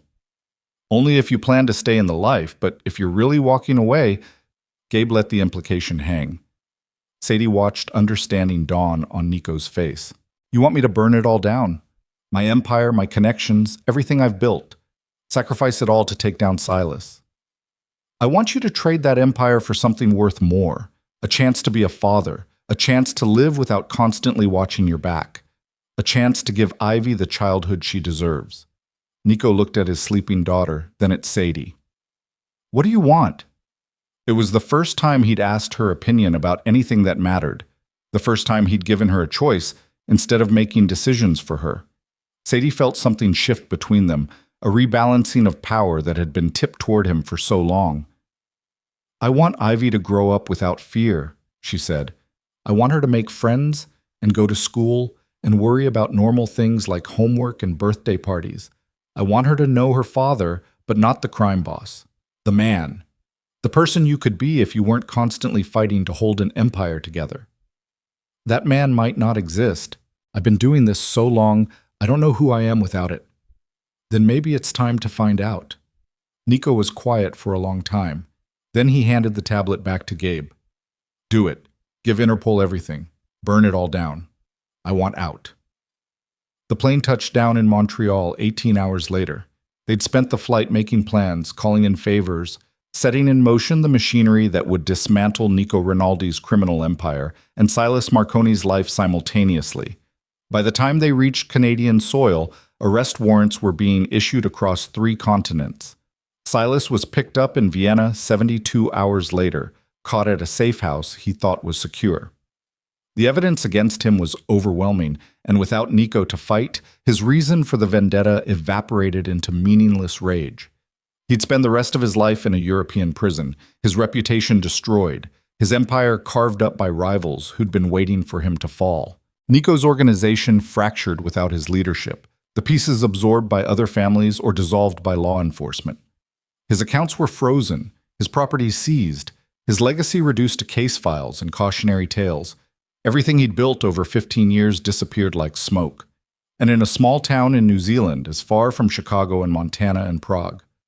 As you could get, Sadie and Nico and Ivy started over. They bought a house on the coast, nothing fancy, just a weathered cottage with a view of the ocean and enough land for Ivy to run.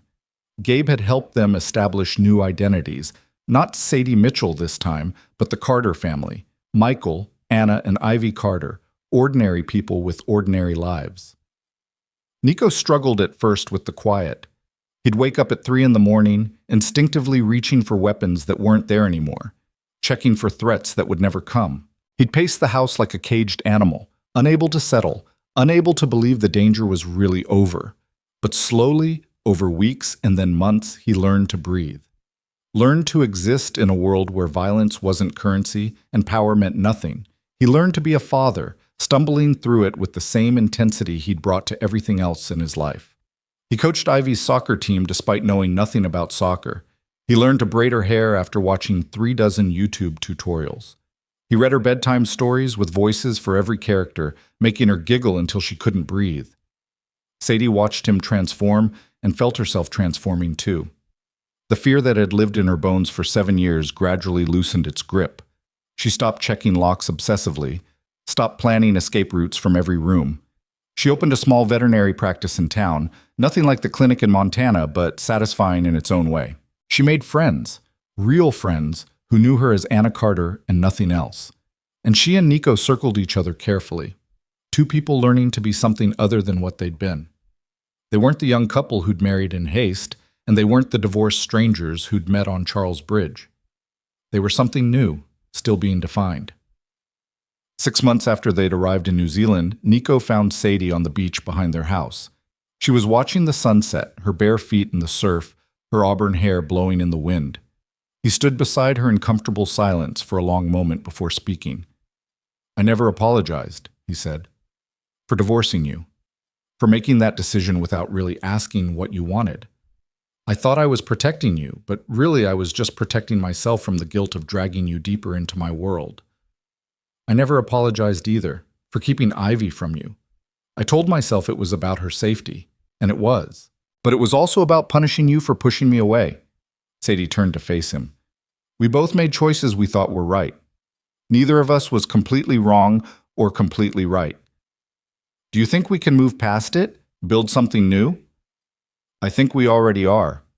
Every day we don't run. Every night we sleep without fear. Every moment with Ivy. That's us building something new."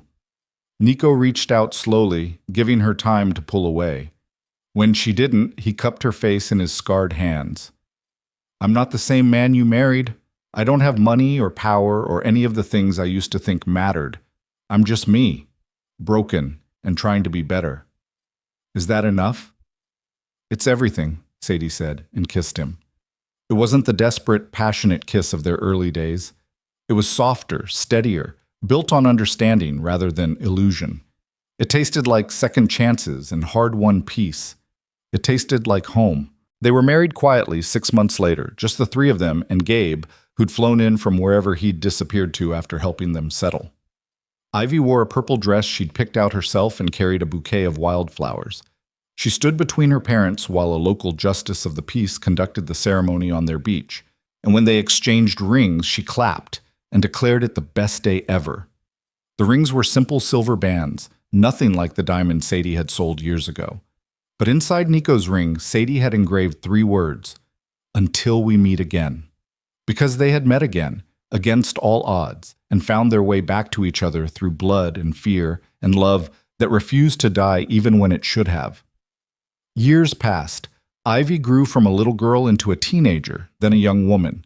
She inherited her father's intensity and her mother's compassion, along with those storm-gray eyes that seemed to see straight through to truth. She knew the broad strokes of her parents' history, that they'd come from dangerous circumstances, that they'd sacrificed everything for her safety, but not the details. Those would wait until she was older, until she could understand the full weight of what had been given up for her. She grew up strong and fierce and kind, excelling at everything she tried. She became a veterinarian like her mother, working at the practice they'd expanded together. She dated a local boy who made her laugh and treated her like she hung the moon. She lived a normal life, beautiful in its ordinariness, and never knew how rare and precious that normalcy truly was. Nico and Sadie grew old together on their coastal cottage.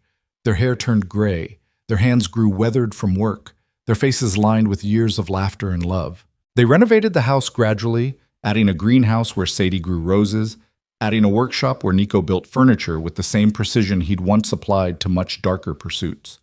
On quiet evenings, they'd sit on their porch and watch the ocean, holding hands like teenagers. Sometimes they talked about the past, about Chicago and Montana, about the choices that had led them here. Sometimes they sat in comfortable silence, needing no words to communicate the depth of what they'd survived together. Gabe visited once a year, never staying long, never explaining exactly what he did or where he'd been. But he always brought gifts for Ivy, always spent hours talking with Nico and Sadie about everything and nothing. He'd aged too, the violence of their old life etched into the lines around his eyes. But he smiled more now, laughed easier. He'd found his own version of peace, whatever that looked like. On Ivy's 25th birthday, Sadie and Nico gave her a box they'd kept hidden for years. Inside was a leather journal and a sealed envelope. "What is this?" Ivy asked, turning the journal over in her hands. "Your father's story," Sadie said. "Everything we never told you about where we came from, who we were before we became the Carters. We wrote it down so you'd have the truth, not rumors or half-understood pieces. We wanted you to grow up without the weight of our past," Nico added. "But you're a woman now, old enough to understand, old enough to decide what to do with this knowledge." Ivy looked at the journal, then at her parents. "Do you regret it? Everything you gave up?" "Not for a second," Nico said. "I gave up an empire of blood and got a daughter worth more than any kingdom. I gave up power and got peace. That's not a trait any sane man would regret." "What about you, Mom? You gave up everything too. Your name, your life, 7 years of running and hiding. Was it worth it?" Sadie looked at her daughter, this brilliant woman she'd raised against impossible odds, and felt her heart swell with pride and love. Every sleepless night, every moment of fear, every sacrifice. It was all worth it to see you standing here, safe and whole and happy. You were worth everything, Ivy. You still are. Ivy hugged them both, tears streaming down her face. "I'm going to read this, all of it, and then I'm going to ask you questions, probably a million questions. But whatever I learn, whatever I find out about who you used to be, it won't change how I feel about you. You're my parents. You're the people who loved me enough to burn the world down and walk away from the ashes. That's all that matters." That night, Ivy sat in her childhood bedroom and opened the journal. She read about a young woman named Mara who fell in love with danger. She read about a crime boss named Nico who built an empire on fear. She read about impossible choices and desperate escapes, about a 7-year-old girl caught in the crossfire of her parents' past. And she read about love, the complicated, messy, imperfect kind that survived divorce and distance and death threats, the kind that grew stronger in the breaking and reforming, the kind that proved redemption was possible even for people who'd done terrible things. The sealed envelope contained something else. A letter from Nico to his younger self, written in the neat handwriting Ivy knew from birthday cards and grocery lists. "If I could go back and tell myself one thing," the letter read, "it would be this. Power is not protection. Money is not security. The only thing that truly matters is love. And love requires sacrifice. Real sacrifice. Not the kind where you give up things you don't need anyway. The kind where you give up everything you think defines you and discover you're more without it than you ever were with it. I spent 15 years building an empire, and I destroyed it in 15 minutes for a daughter I'd known for 15 hours. Best decision I ever made. Don't wait as long as I did to figure out what really matters. Ivy folded the letter carefully and placed it back in the envelope. She looked out her window at the ocean, at the stars reflected in its surface, at the peaceful world her parents had built from violence and fear. And she understood finally the depth of what had been given for her. Not just safety or a normal childhood, but the chance to be whoever she wanted to be, free from the weight of legacy and blood debt. She went downstairs and found her parents on the porch, exactly where she'd left them. They looked up nervously as she approached, clearly worried about her reaction to the truth. Ivy sat between them, taking their hands.